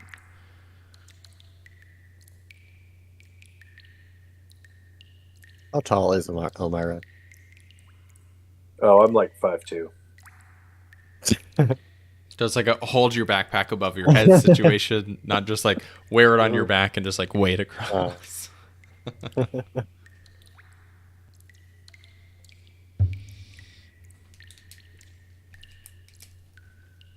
mean, I say, yeah, go across and see what's on the other side. Sounds good to me. I may as well keep everyone dry, and I'll cast Shape Water to get people across. Okay. So yeah. Jeatz, you spend some time carefully shaping water as people are moving across. And, this little mushroom is sort of like the target that you guys are trying to hit. These fireflies are, lighting up this cavern just a little bit, but your torches are the primary source of light. And as you guys reach the other side, and, Shota and Almyre, if you want to move your tokens, you come across this larger empty space that is here. So let me do a little bit of this. After we all get across, use Prestidigitation to dry my clothes out. Sure. Honestly, I don't even know. Are there any limitations to Prestidigitation? It's all minor things. I can just warm my clothes. That's what I'm doing. I can't have more than 3 non-instantaneous effects at the same time. Is the limit. Oh, you can't dry shit, right? It just is you can warm it. So it's still it's just I'm warm warming and damp. Okay, then I use Shape Water to pull the water out of my clothes. I will use the whiskey argument. The whiskey precedent. Yes, the whiskey precedent. The good old whiskey case of 2023. Yeah, if it's a first level spell, you can do a lot. But if it's just a cantrip, no, you guys are still. For level 2, still, you could do wet. the whisk. Well, I guess Almyre and Shota, you guys are dry at this point, but Horace, you're fucking soaked. And then Jeatz, you might as well be soaked, except for maybe a little piece of your sleeve as you hold the torch aloft. My teeth are chattering. It's pretty warm under here, all things considered. Underground's 72 degrees, but I guess if your heavy cloak and clothes are soaked, then you might feel a little cold. You guys walk into this opening and you see a few more fireflies flitting about, and you see this glowing blue mushroom over in the corner. But as you guys enter the room, you see this curvy corridor over to the right. Does anybody know if these mushrooms are good to eat or take along with us? Before I crossed, I grabbed Pascal. I reached out my hand. Oh well, yes. Obviously, you aren't going to forget Pascal, but thank you for saying something. Listen, I was given the direction that if I was going to have a little based friend, off of my cloak precedent, if you don't say it. That's true. Do you have a sticky note in the center of your screen that says Pascal? Because that's what I would have to do if I had a familiar. If I interact with him enough, on a daily basis, it'll just become second nature, and it'll be fine. Yeah, Pascal runs up on your arm, and he's about to go up your arm, but he just stops where your sleeve is still dry. So you're just is hanging out on your leather bracer. That's right. I whisper to Pascal, and I'm like, "Any chance you can dry clothes with that magic of yours?" He shakes his head very violently. I walk up and roll my eyes and quote Hermione from the first book and just go, "Oh, move over," and then Prestidigitation is closed dry. We've established that I can't do that. Oh, That's really? Damn it! That's Yeah. the problem. It's Damn I it. think Never I should be. Yeah. You can warm an object, but not heat it. I thought clean was a. Yeah, I can clean clothes, but doesn't count. But, Okay. yeah, I get it. All right, makes sense. Can I? I feel like you walk over, you do that, and nothing happens. Like, what are you trying to do? I do. If you want to lead us, lead us. When I dunked myself in water and got out and was like drying myself out, I think my eyes turned blue, like watery blue. All right. Interesting. No, unless if we're in it, like, I don't know, unless we're seeing it happen, I don't think we'll. Yeah, it happened underwater. Like I'm saying, it happened underwater. Yeah. All right. You guys don't know. Pick up the mushroom. Yeah, you guys don't know well enough. What are you doing to the mushroom? Pick it. Oh, you're just gonna like grab it out of the ground? Yeah. Oh, okay. I mean, this mushroom's huge, so like the stalk is like, you can't even wrap a single hand around it. But if you want to like grab it out the ground, you can. Yeah, I'll grab it out the ground. Okay. I just wanted to put it into perspective how big it is. So Horace, you go to grab this mushroom, like as a source of light. Like, what's the intention behind why you're grabbing it? I don't know. I just want Curiosity. Curiosity. All right. Sure. So Horace walks over to this mushroom. What is this? And goes to grab the stalk. And the fireflies around you light up just a little bit, and you see the moss on the walls starts to move and coalesce into these balls, into these amorphous figures that start to move around you. Everyone roll initiative. Oh no! I am glad that I healed. Did not expect that. All 16 right. for Horace. Solid Horace. 21 for Jeatz. All right. Sorry. When I say roll initiative, I mean give me a minute. Sorry. Ka. What did you have for initiative? 13. A 13 for Ka. All right. Jeatz. 21. 21. Horace. That's I got a Horace. 16. A what teen? No, I didn't get a 16. I got a 13. 13. And then Almyre. 17. 17. All right. And then let me add in these. I did this before, but my DM screen got reset. Yep.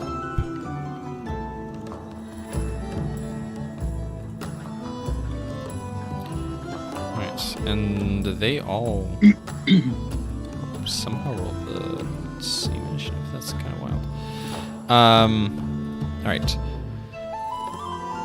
Sorry, this music is a little loud for me. Alright, so let me do a little bit of this. Let me do a little bit of this. Let me do a little bit of this. A little bit of this. And if you all go to Discord, you will find a link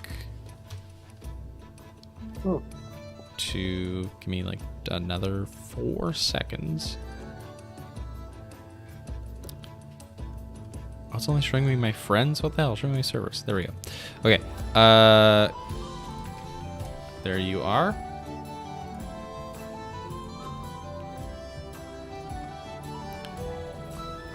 All right. And in the meantime, while you all guys are opening the link,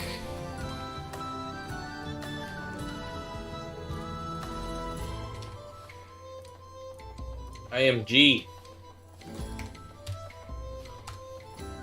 yeah, I don't know why I didn't get the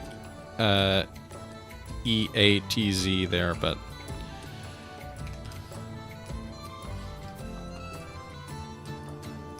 okay, unhide you. There you go. 5. Awakened hero. Okay, there we are. So now they should all be unhidden for you. Now they should all be unhidden for you. These moss, the moss that's growing down the wall, start to come to life. They coalesce into these figures.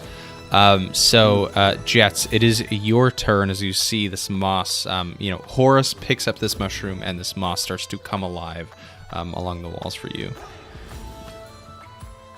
Okay. I really hate plants.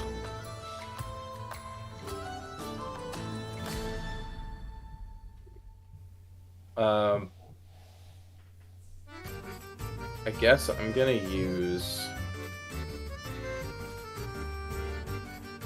I like this music. I'm gonna... This is my low-level use combat music. Yeah, I'm gonna use Mind Sliver on this plant. Alright, which one? You got 6 to choose from. 6. The one right in front of me. Alright, go for it. That's a it has to make an intelligence save. That is a natural fucking 20. Okay.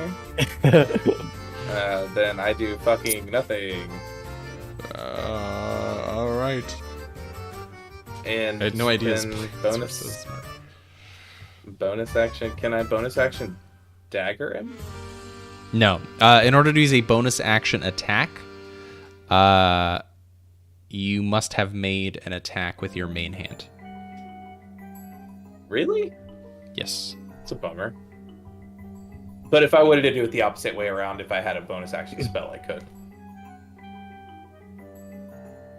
I don't follow. I mean, if you made if you use the attack action, you could use your bonus action to make an attack or cast a spell.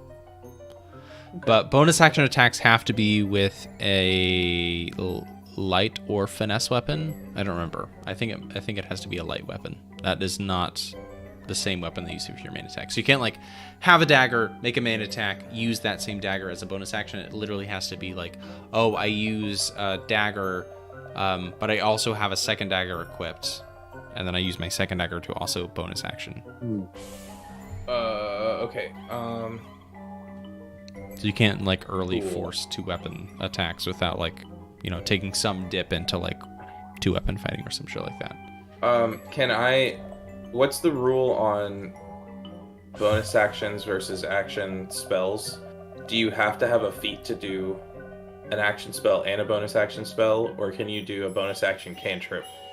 You can never ever cast 2 leveled spells in the same turn. Right. But if regardless it's of what it takes to cost.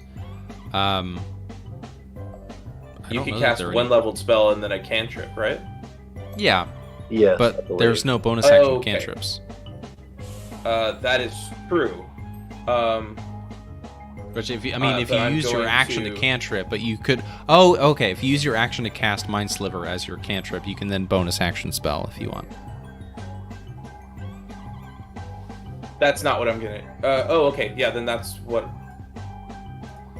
That's not what I'm gonna do. Can I say that I used Quicken spell on that sliver that didn't work to make it a bonus action? No, you cast it already. I know you're a sorcerer points, but that's okay. I'm just you got to declare that kind of thing beforehand. No, that's okay. That's fine. I'm fine with that. Okay, then that's my turn. I didn't do shit. Okay, we are now on to Almyre. Okay, I'm going to cast Magic Missile, and I'm going to do 2 darts at 4 and 1 at 5. All right. Those damn dams. I can't 4 and 5. Plus anything. Them damn dams. Plus 1. Okay. So at number 4, it's going to do 6 points of damage. Very good. And at number 4 is looking hurt. At number 5, it is 3 points of damage. 3 points of damage. All right. That is not the right number. There we go. Am I just out of melee with number 4? If we're talking grid, I would slot you into this grid, so you are within melee range. Yeah.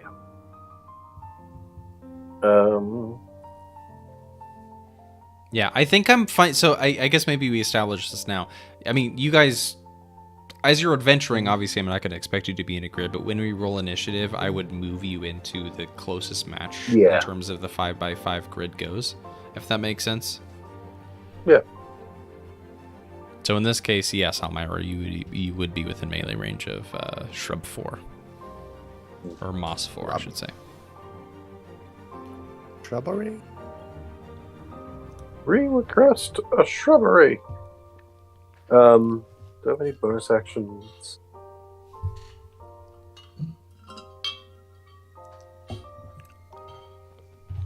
Ooh. Might be fun. Kyle, you're up next, and then Horace after that. So you guys can plan. I'm going to... No, I'm going to hold off on that. I'll stay. That'll end my turn. All right, we're up to Ka. Okay, Ka is going to move up next to Jeatz and attack plant number 6. Alrighty. As a rogue, I think that grants you sneak attack, so if you hit... Sure does. Hey. Sneak attack. Be better than me. That is a 12 to hit. A 12 will hit the shrub. A 5 damage. Was that what weapon is that? And then also, did you do your sneak attack? That's with the rapier. And sorry, what is the sneak attack gets me? So sneak attack is your rogue ability, and because you are next to an ally, Reed, I would encourage you just to read further into this because I can't remember them all off the top of my head. But at least at the moment, you do 5 damage with your rapier, but you also get to roll sneak attack damage, which at level 2 I think is just 2d6 extra damage. 2d6. Yeah. Okay. So it's 6 extra damage. Wow, this song is fucking loud, I think. So Shota, destroy the shrub. How do you slice it up? Let's see. Shota runs up and slices at the shrub's roots area and whacks it clean off from the roots. Perfect. So this moss creature has just come off of the wall.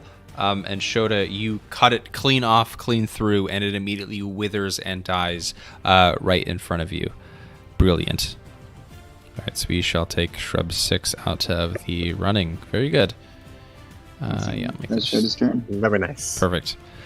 All right, so that takes us to Horace, your turn. So you've just picked this mushroom out of the ground, and you see all of this moss around you coming alive. What are you going to do?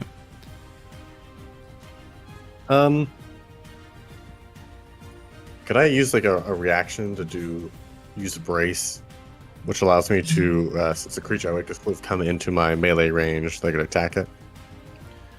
Yeah.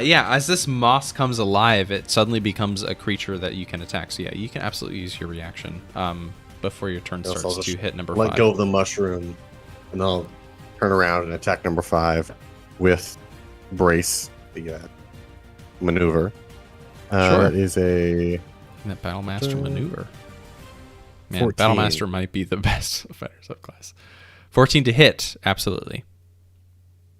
Ah. And how much damage? Use my attack roll and I add a superiority dice. So I'll do... It's 2d8.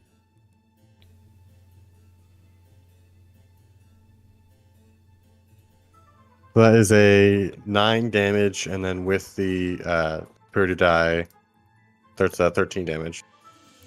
Finish this shrub. I turn around with a long sword, and I shape them into swipe real quickly and shape into a perfect cube shrubbery, and then I just slice it down the middle after I do that. Perfect.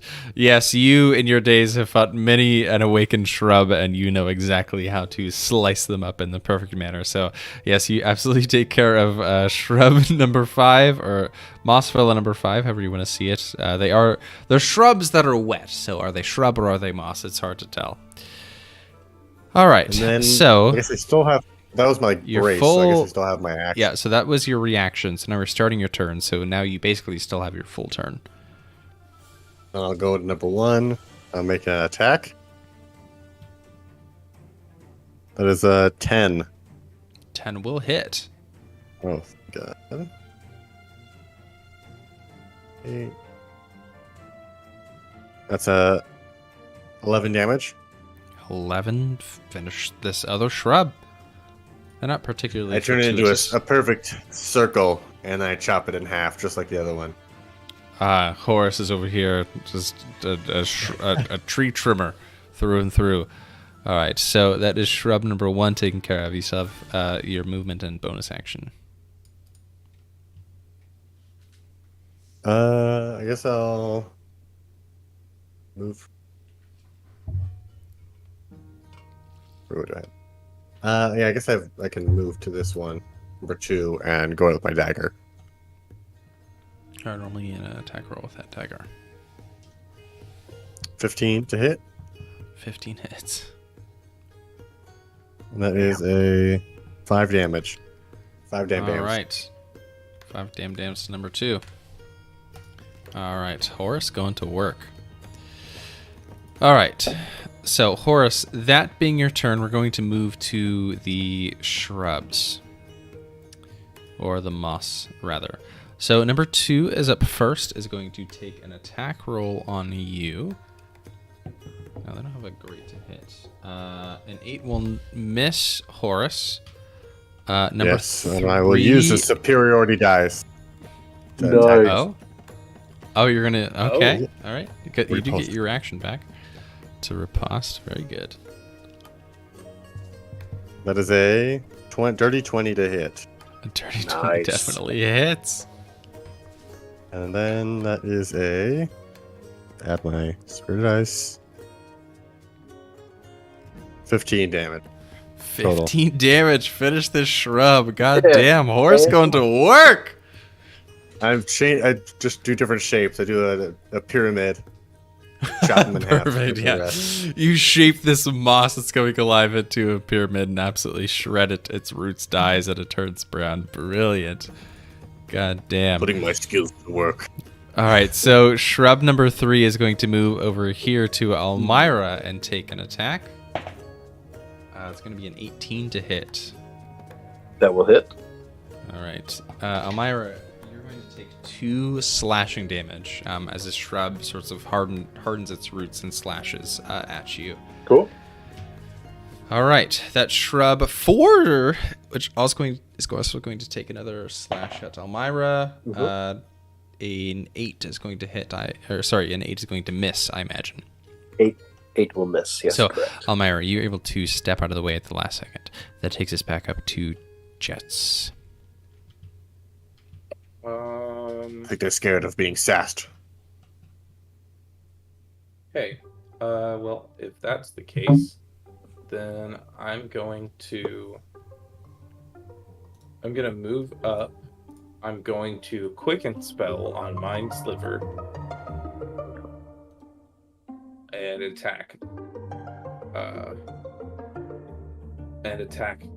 There's only 2 left. 3. Yes. All right. Make it. Number 3 is the full 15 health saving. one. What's Mind Sliver do? On a what kind of saving throw? Intelligence. I just can do 1d6. That's and subtract a 15. D4 from the next saving throw. I don't know why these plants are so smart. Fuck, that saves. Okay. And then as my action, I'm going to cast Chaos Bolt. Do you have enough? Oh, Chaos Ball I think might only be a first level spell. It's a first level spell slot. Does a 24 hit? Oh, yes, of course a 24 hits. I need a d6 and 2 d8s. 3 was the one with the high AC. Okay, so that's gonna be 11 damage, and it's gonna do. You know what? It's gonna do fire damage because I think that's fun. On which? Number On 3 or number 4? On 3. Number 3. You use Chaos Bolt and you just absolutely obliterate this shrub. It goes up in a plume of smoke that is created just as quickly as it dies, and it just falls into an ash on the floor. All right, and I got a 9 on my wild magic, so we're good. All right. So what's the threshold up to now at this point? We're at 5 now. 5. All right. There's a 25% chance. There's a 25% chance that a wild magic surge might happen with every leveled spell cast. Boy, I'm excited. I'm really excited. The Feywild magic table is very fun.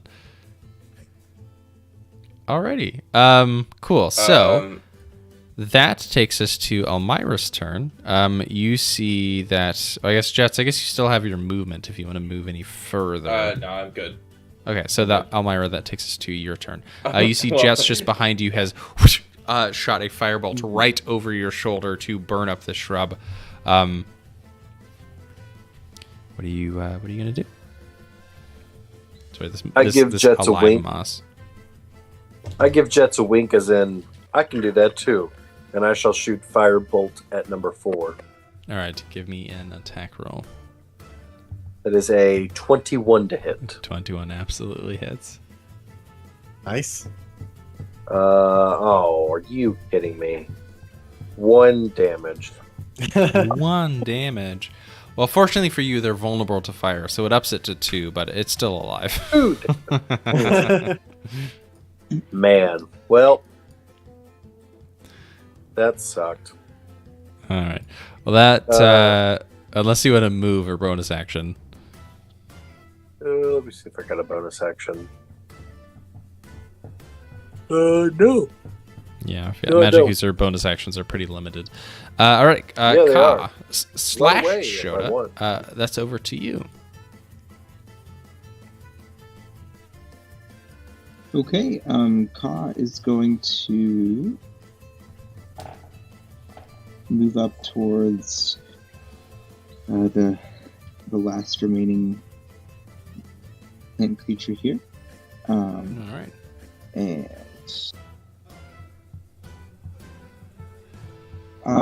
take a rapier swing. We have a 8 to hit. An 8 just misses. Okay. But if you have a dagger, you can use your bonus action to also make an attack. Do I have a dagger? It's a good question. I As a don't believe rogue, I have a dagger. As a rogue, your starting equipment should just automatically include a dagger. If you don't, you absolutely can just add one to your inventory. You might have to equip it. If you look into your inventory on D&D Beyond. List, that's odd. Yeah, just give yourself I might a have dagger. replaced it with the rapier at some point. Okay, I'll give myself a dagger. Yeah, just give yourself a dagger. One second.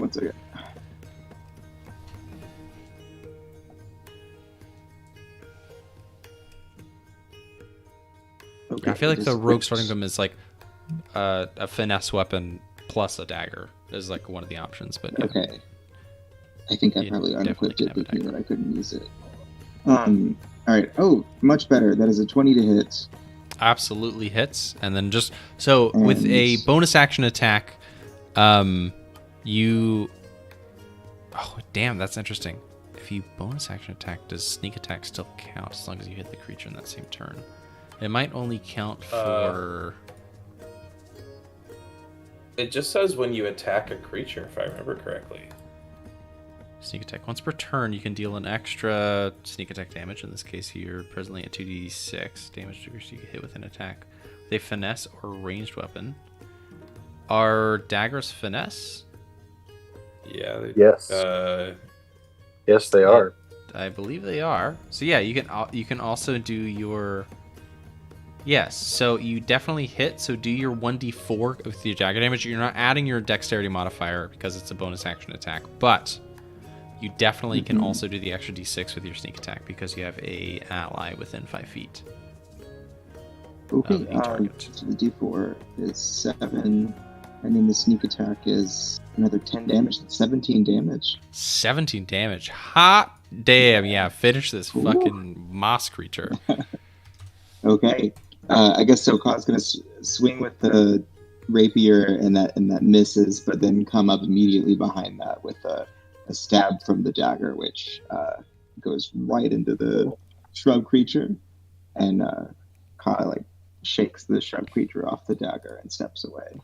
Perfect. Yeah. So you just shove all of these dead leaves and branches off of your rapier, and you guys are left with a relatively quiet room.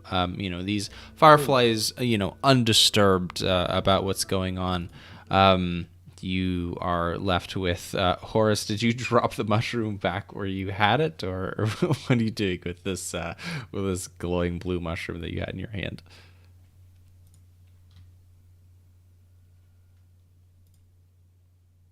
Sean? Wait, I still like a mushroom? Oh, sorry. Yeah, the mushroom. Yeah. Mushroom man? I guess it's probably not. Is it big enough that it wouldn't fit in like my pocket or in my backpack? No, it's like the size of your abdomen, basically. It's a large, like lightly glowing mushroom. Can I look at it and kind of like do an insight check to see kind of if I can get any more insight, like if it's special? Yeah, go ahead and roll me. Just give me a nature check. 19. So with a 19, you go to pluck this mushroom. Well, I guess you already pulled it out of the ground, which is what spawned the attack in the first place. But as you go to pick off this mushroom off of the ground, honestly, it kind of feels like it's in distress a little bit.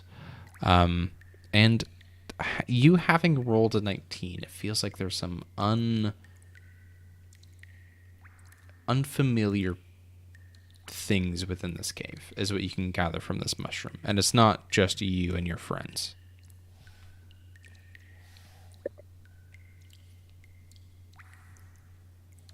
Can anyone speak to plants?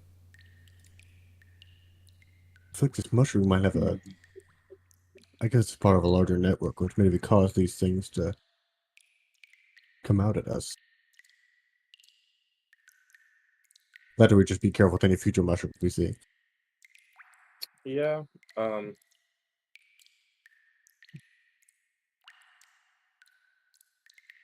don't know.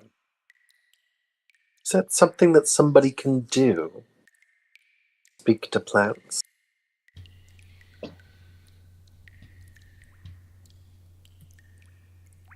I guess not. No. I don't think. No, I don't think so. none of us can. Like that. I look over it. I just make a side eye over to Pascal. Pascal gives you a look of like, I could, but even if I could, I couldn't tell you what I was saying back to you. Because I think as we've discussed, the only time Pascal's talking to you is in your prologue. Yeah. Jeatz, you seem to ask a lot of your little lizard pal there. He is just as useful as any one of you, and I think it's important for him to be included. Well, how much? Maybe next fight he can pick up a sword. I look over to Pascal. Shakes his head very violently no. But he does hold up. He actually he holds up a claw, just like one little finger that has like a long claw on it. After he shakes his head no, and like thinks to himself, and then shakes his head again. Does he run it across his neck like that? I pull out a toothpick and I hand it to him. Oh yeah, he absolutely grabs it, just like brandishes it, and like starts stabbing. And I grab a second toothpick and have just a little sword thing with it. Yes, the next shrubs don't stand a chance against this lad. Give me a dexterity check real quick. Like a save or just a straight dexterity? No, just a straight dexterity check. Oh no! Pascal rolled a 16. Pascal stabs you in the throat. You start bleeding a little bit. I just put my arms up and say like I give. Oh, right. All right, enough goofing around. It's time to Pascal, continue on. brave little Taylor. Good God! All right. Time we go find these boggles. Yeah. So these awakens. I reach into my bag and give Pascal a snack for beating me in a sword fight. Oh yeah, he just fucking eats it up. still, like, Yeah, he crawls down I'm your back looking into your around. pouch. I'm lugging around this mushroom still. Yeah, there's nothing the mushroom has to offer, but as you look at it, it starts to fade and wither. Ooh, okay. Take a bite. It's fucking nasty. Give me a if you do seriously take a bite, give me a nature check with advantage, Horace. Ooh, And I'm asking a lot of nature checks, but you know, I feel like those obvious going into right before he does that, can I 16. Oh, never mind. Mushrooms are living material. Never mind. You take a bite of it, and like you've eaten a lot of mushrooms in your time, given where you live, but you've never seen a mushroom do this, where you pick it and immediately just starts to fade and turn rotten. I'll just like drop it to the ground, just like wipe my hands off of this, like.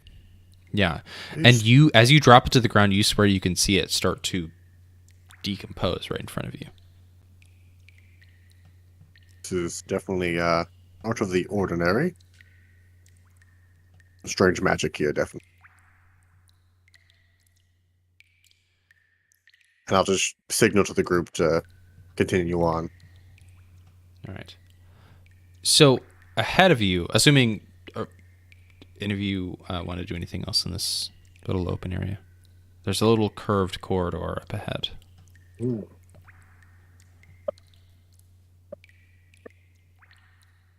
Okay, guess not.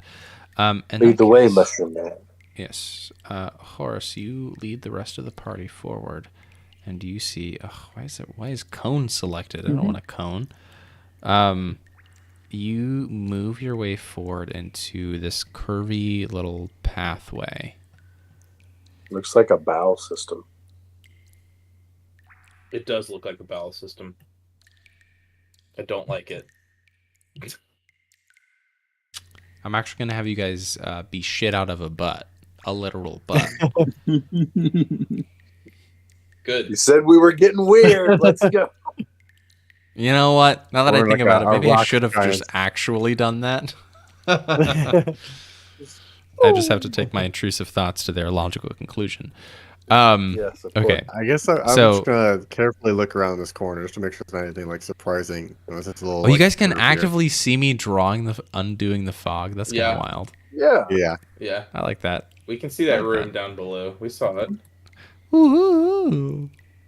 What's down there? Ooh. Okay. Yeah. So you guys. I look around here. Is there anything? Oh, it stopped at a certain point. That's interesting. So yeah, you guys move through this little twisty corridor. It's a little, it's a little cramped.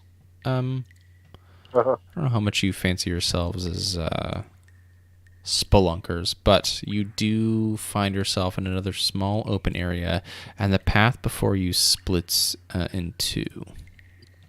Even with your torches lit, it's difficult to see where they go. So, over to the right side, as we're looking at the battle map top down, there is a small narrow passageway.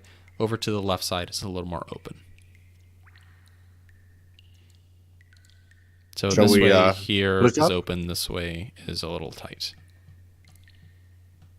I'll go the tight way. So I'll be the bigger guy and go left. I'm a little bit bigger than most people. Ka's gonna follow Jeatz towards the tight way. I shall follow the Mushroom Man. It's Sir Horace. I'm gonna I need to read something about my character. Sorry, give me a second. Okay, I'll start with the tight passage first. So we'll Tight? wait till Jeatz is done. Tight. Tight. Okay, I'm good. I'm going through the tight passage. That's where Yeah, so Shota and Jeatz you're going through the tight passage over to the right side. Okay. Why does it as I always go, does a fucking triangle? That's bizarre. As I try to squeeze through this tight passage, I think I make myself a little thinner. Like try to subtly just kind of make myself thinner. like shape change to be thinner. Shape change to be thinner? What the hell are you talking about? I could determine the specifics of my body, including coloration, hair length, sex, height, weight. And I can change my size between medium and small. As a race thing. Okay. As you being okay. I thought it was a spell. I was like, what? No. Horace, the irony of me being able to become a small creature but not being willing to do it is really funny to me. Okay, so Jeatz and Shota, at least Jeatz, you're able to change your shape, and like this passageway is very tight. There's like a couple of openings where you can pause and breathe, but there's like jagged rocks that are hanging down that like you've got to turn your head sideways to fit through. It's very much you turn sideways, and if your shoulders fit, you can get through, but if not, you're kind of SOL. So Jeatz, you're able to make yourself a little smaller now. Shota, go ahead and give me an insight check with advantage, and Jeatz, give me a deception check with just a raw deception check. That's a 23. 22. 22. That's with advantage. No, Jeatz, you're rolling a raw deception. Shota. Yes, I was talking about Kaz. I was talking about Shota. Shota/Ka, what's your insight with advantage? And that's just a 15. A 15. Shota, you're a little more concerned about being in this cave. This is an uncomfortable situation for you. Maybe you still don't know these people, so you're looking around, but all of a sudden Jeatz is, through this little tunnel down through the cave, and all of a sudden Jeatz is gone. Does Shota do the same thing? I mean, that was my plan in stepping towards the skinny section. Since I failed the insight check, I'm guessing Shota will do this and not and assume that Jeatz was the right size to fit through.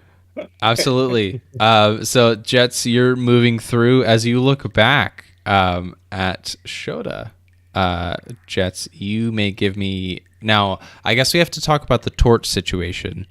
Now, if you want to move through this, the light is pretty low. So, Jeatz, I don't think you have dark vision, if memory serves. So you may give me an insight check, but Shota, you can still roll me that deception. So both of you guys are rolling flat.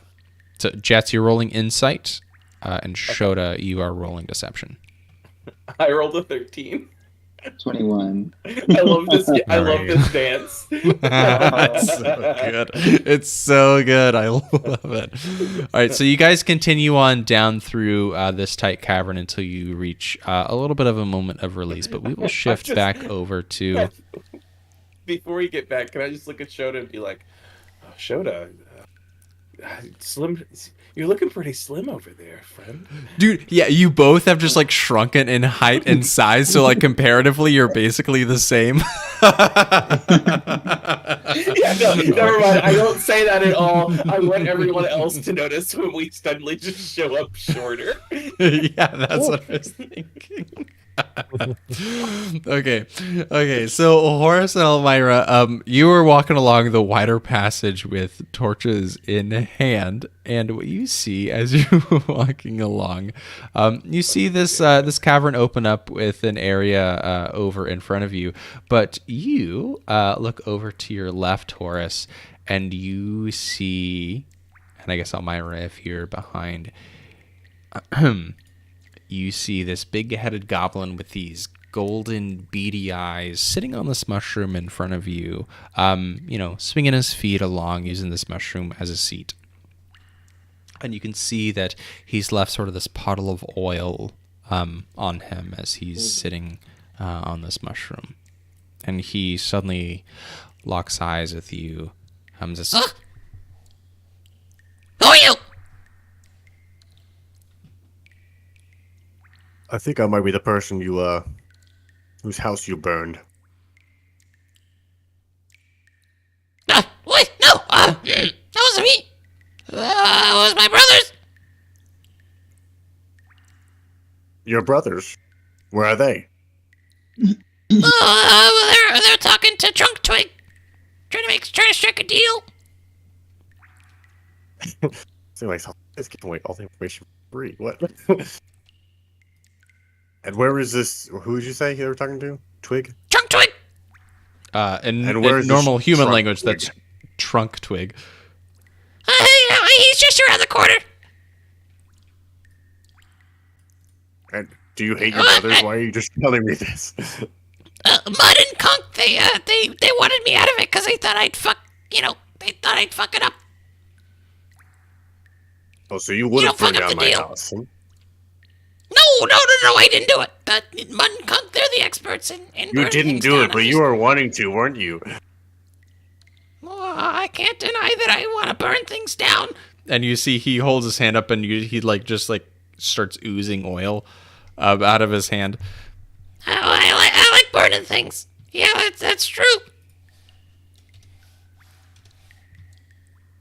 Well, I guess since you gave me some information, I'll leave you alive, but don't ever cross my side again. No, well, that wasn't my intention. Hey, where are you going? Pay a visit to your brothers. Pay a visit. What do you mean, pay a visit? You I can't owe kill you them. nothing. They're my brothers. What the hell are you talking about? You owe me nothing. No, Well, your brothers you owe burned me down my something. house, so I think they deserve something. No, don't kill my brothers, please. You can't. I walk away. As I walk by, I take out a torch, prestidigitation, light it, and throw it at him. Holy fucking shit. Okay. Almyre, you take out a torch and just huck it over at these oil-soaked mushrooms, and this area just engulfed in flames. Unfortunately, you are far enough away that I'm not going to make you roll a dex save or anything. But you do feel like your hair move back just at the sheer force of the fire just coming at you, the heat expanding in this air. I look around and it's slow motion. Yeah. So Horace, you also see this as well. You see at the moment this whole corner of the cave is just engulfed in this flame. All right. Do I still have the flame? It's right here somewhere. Nope. Maybe. Do I hear any screams? I sure do.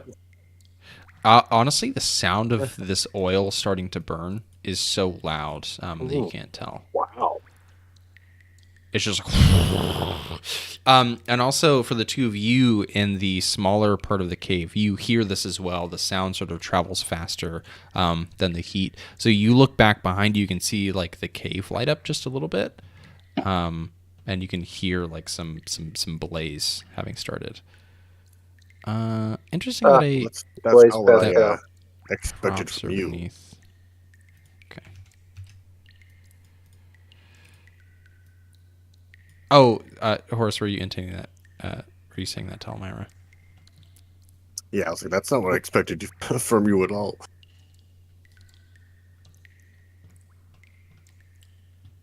Almyre has a dark side. I'm full of surprises.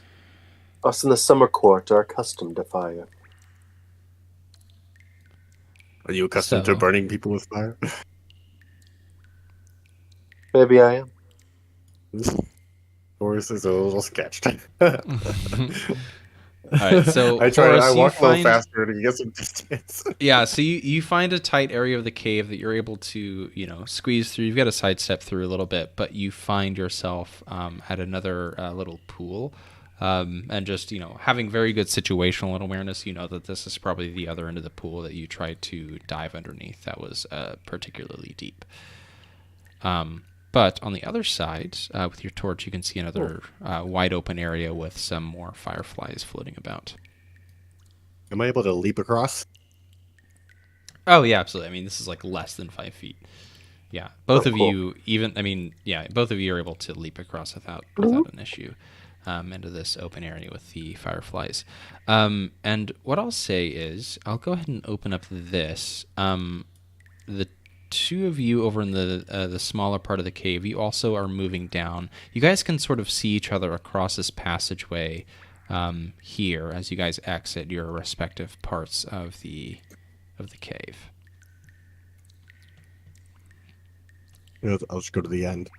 Not Maybe exiting staying. the cave, obviously, but like getting to a more open part. So Jeatz and Shota, if you want to move a little further down, you guys can see each other across the way as you two move into an open part. So Horace, considering you're first, go ahead and give me a perception check, and Jeatz and Shota, I'll ask for a deception check.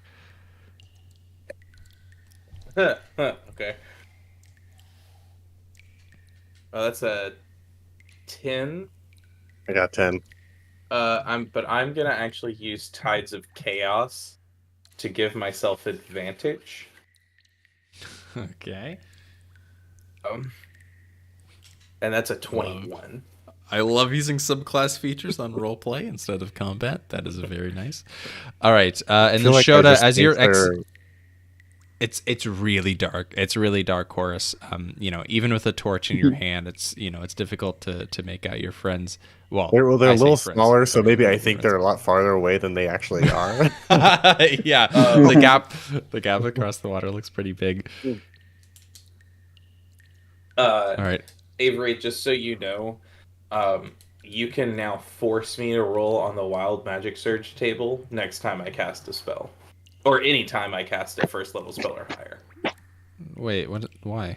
Why is that? So Tides of Chaos, it recharges on a long rest, but if instead of a long rest, you want to make me roll on the Wild Magic table, it'll recharge, but I have to roll on the table after casting a spell. That's such a weird decision. I mean, considering I will trade that then. We'll trade that specific subclass feature for having the surges stack, and make that threshold lower and lower.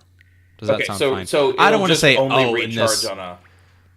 Yeah, so it'll Well, still. my thought was just if I did it like the next time I cast a spell, but that makes sense. Okay. So what if we do this? If you use that, and then we're still stacking those wild magic surges. 1 to 2 to 3 to 4. Whenever you hit it, that ability recharges instantly. Does that work? Oh, okay. So if I use it, the next time I have a wild magic surge, this comes back. Yeah, it resets. Still resets on a long rest as normal, but also if you hit a wild magic surge, it comes back. Does that work for you? Yeah, cool. That works for me. All right, so Horace, you're looking across the way. Shota, have you rolled? Sorry, slow to Shlashka. Have you rolled a deception check? Let me do that now. I need to roll another check against him. No. So you just have to beat a 10. Shota /Ka. 23. Absolutely. 23. Yep. All right, so yeah, Horace, they just look pretty far away from you in this moment. They, especially your torchlight doesn't go far, and theirs is kind of blinding you, so it's pretty difficult to see. You don't really notice any change in them, except they look a little further away. But as you look in front of you, there's another little pool of water that seems to move over to the right, and there's another sort of like chasm. And as Shota and Jeatz, you are moving over here. You hear echoing through the cavern at this point, and I will open this whole thing before we take a BRB. You hear two of these boggles arguing with a large tree at the other side of a pool. And we will take a small break.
welcome back. I have to move the battle map into another reasonable position. All right, so as Shota and Jeatz move into the position that they're in, your torches kind of illuminate this area. Go ahead and give me a perception check as you hear some yelling in this area. And at the very least, you can see two of these boggles standing on like the other side of this pool. And at the far side, you can see this like large tree just standing upright. Nat 20. Whoa. Wow. Jeatz, with a nat 20, you can very clearly make out the last couple seconds of their conversation. You hear these two boggles yelling at this tree, and they say, "You gave us some favor, sure, but we want more. We went and burnt down a human house, and you don't think those humans are going to hunt us down, are ya?" And you hear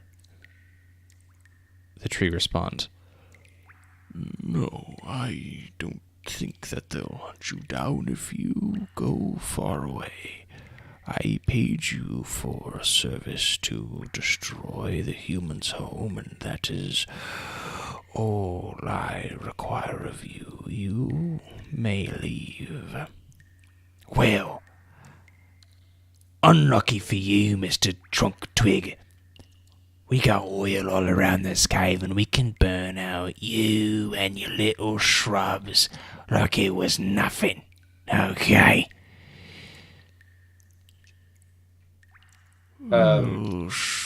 "I will grow back tall and strong like you've never seen, so I recommend that you leave out the way you came. You've been paid for your service, and so I think our deal is done."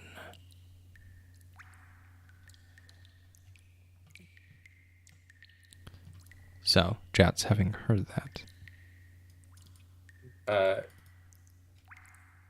can I think this angers me, and I tend to lose my cool when I'm angry, because like, I don't know, I've just met Horace, and the whole purpose of like doing this is to take him, but like the massive amount of disrespect to burn someone's home down, just like, I don't know, I think I just lose my head. So after that conversation, if I hear like nothing going on, I think I'm then gonna immediately cast Chaos Bolt on the tree. Oh, on the tree. Interesting.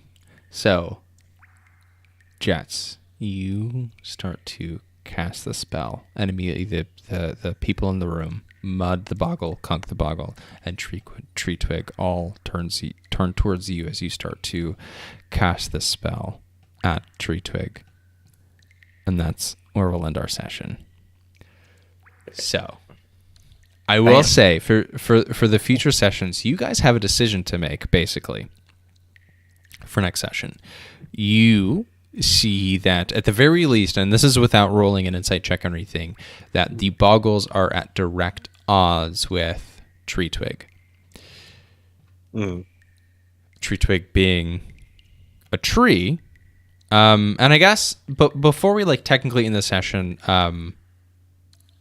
Horace and Almyre, you don't necessarily know what's going on, but Jeatz, as you're casting the spell, go ahead and give me an insight check, just real quick. Insight or history, whichever you're better at. 12 insight. A 12. You don't necessarily know that Tree Twig is allied with the Dryads. And that's where we'll end our session. Okay. Why the hell did he burn my home down then?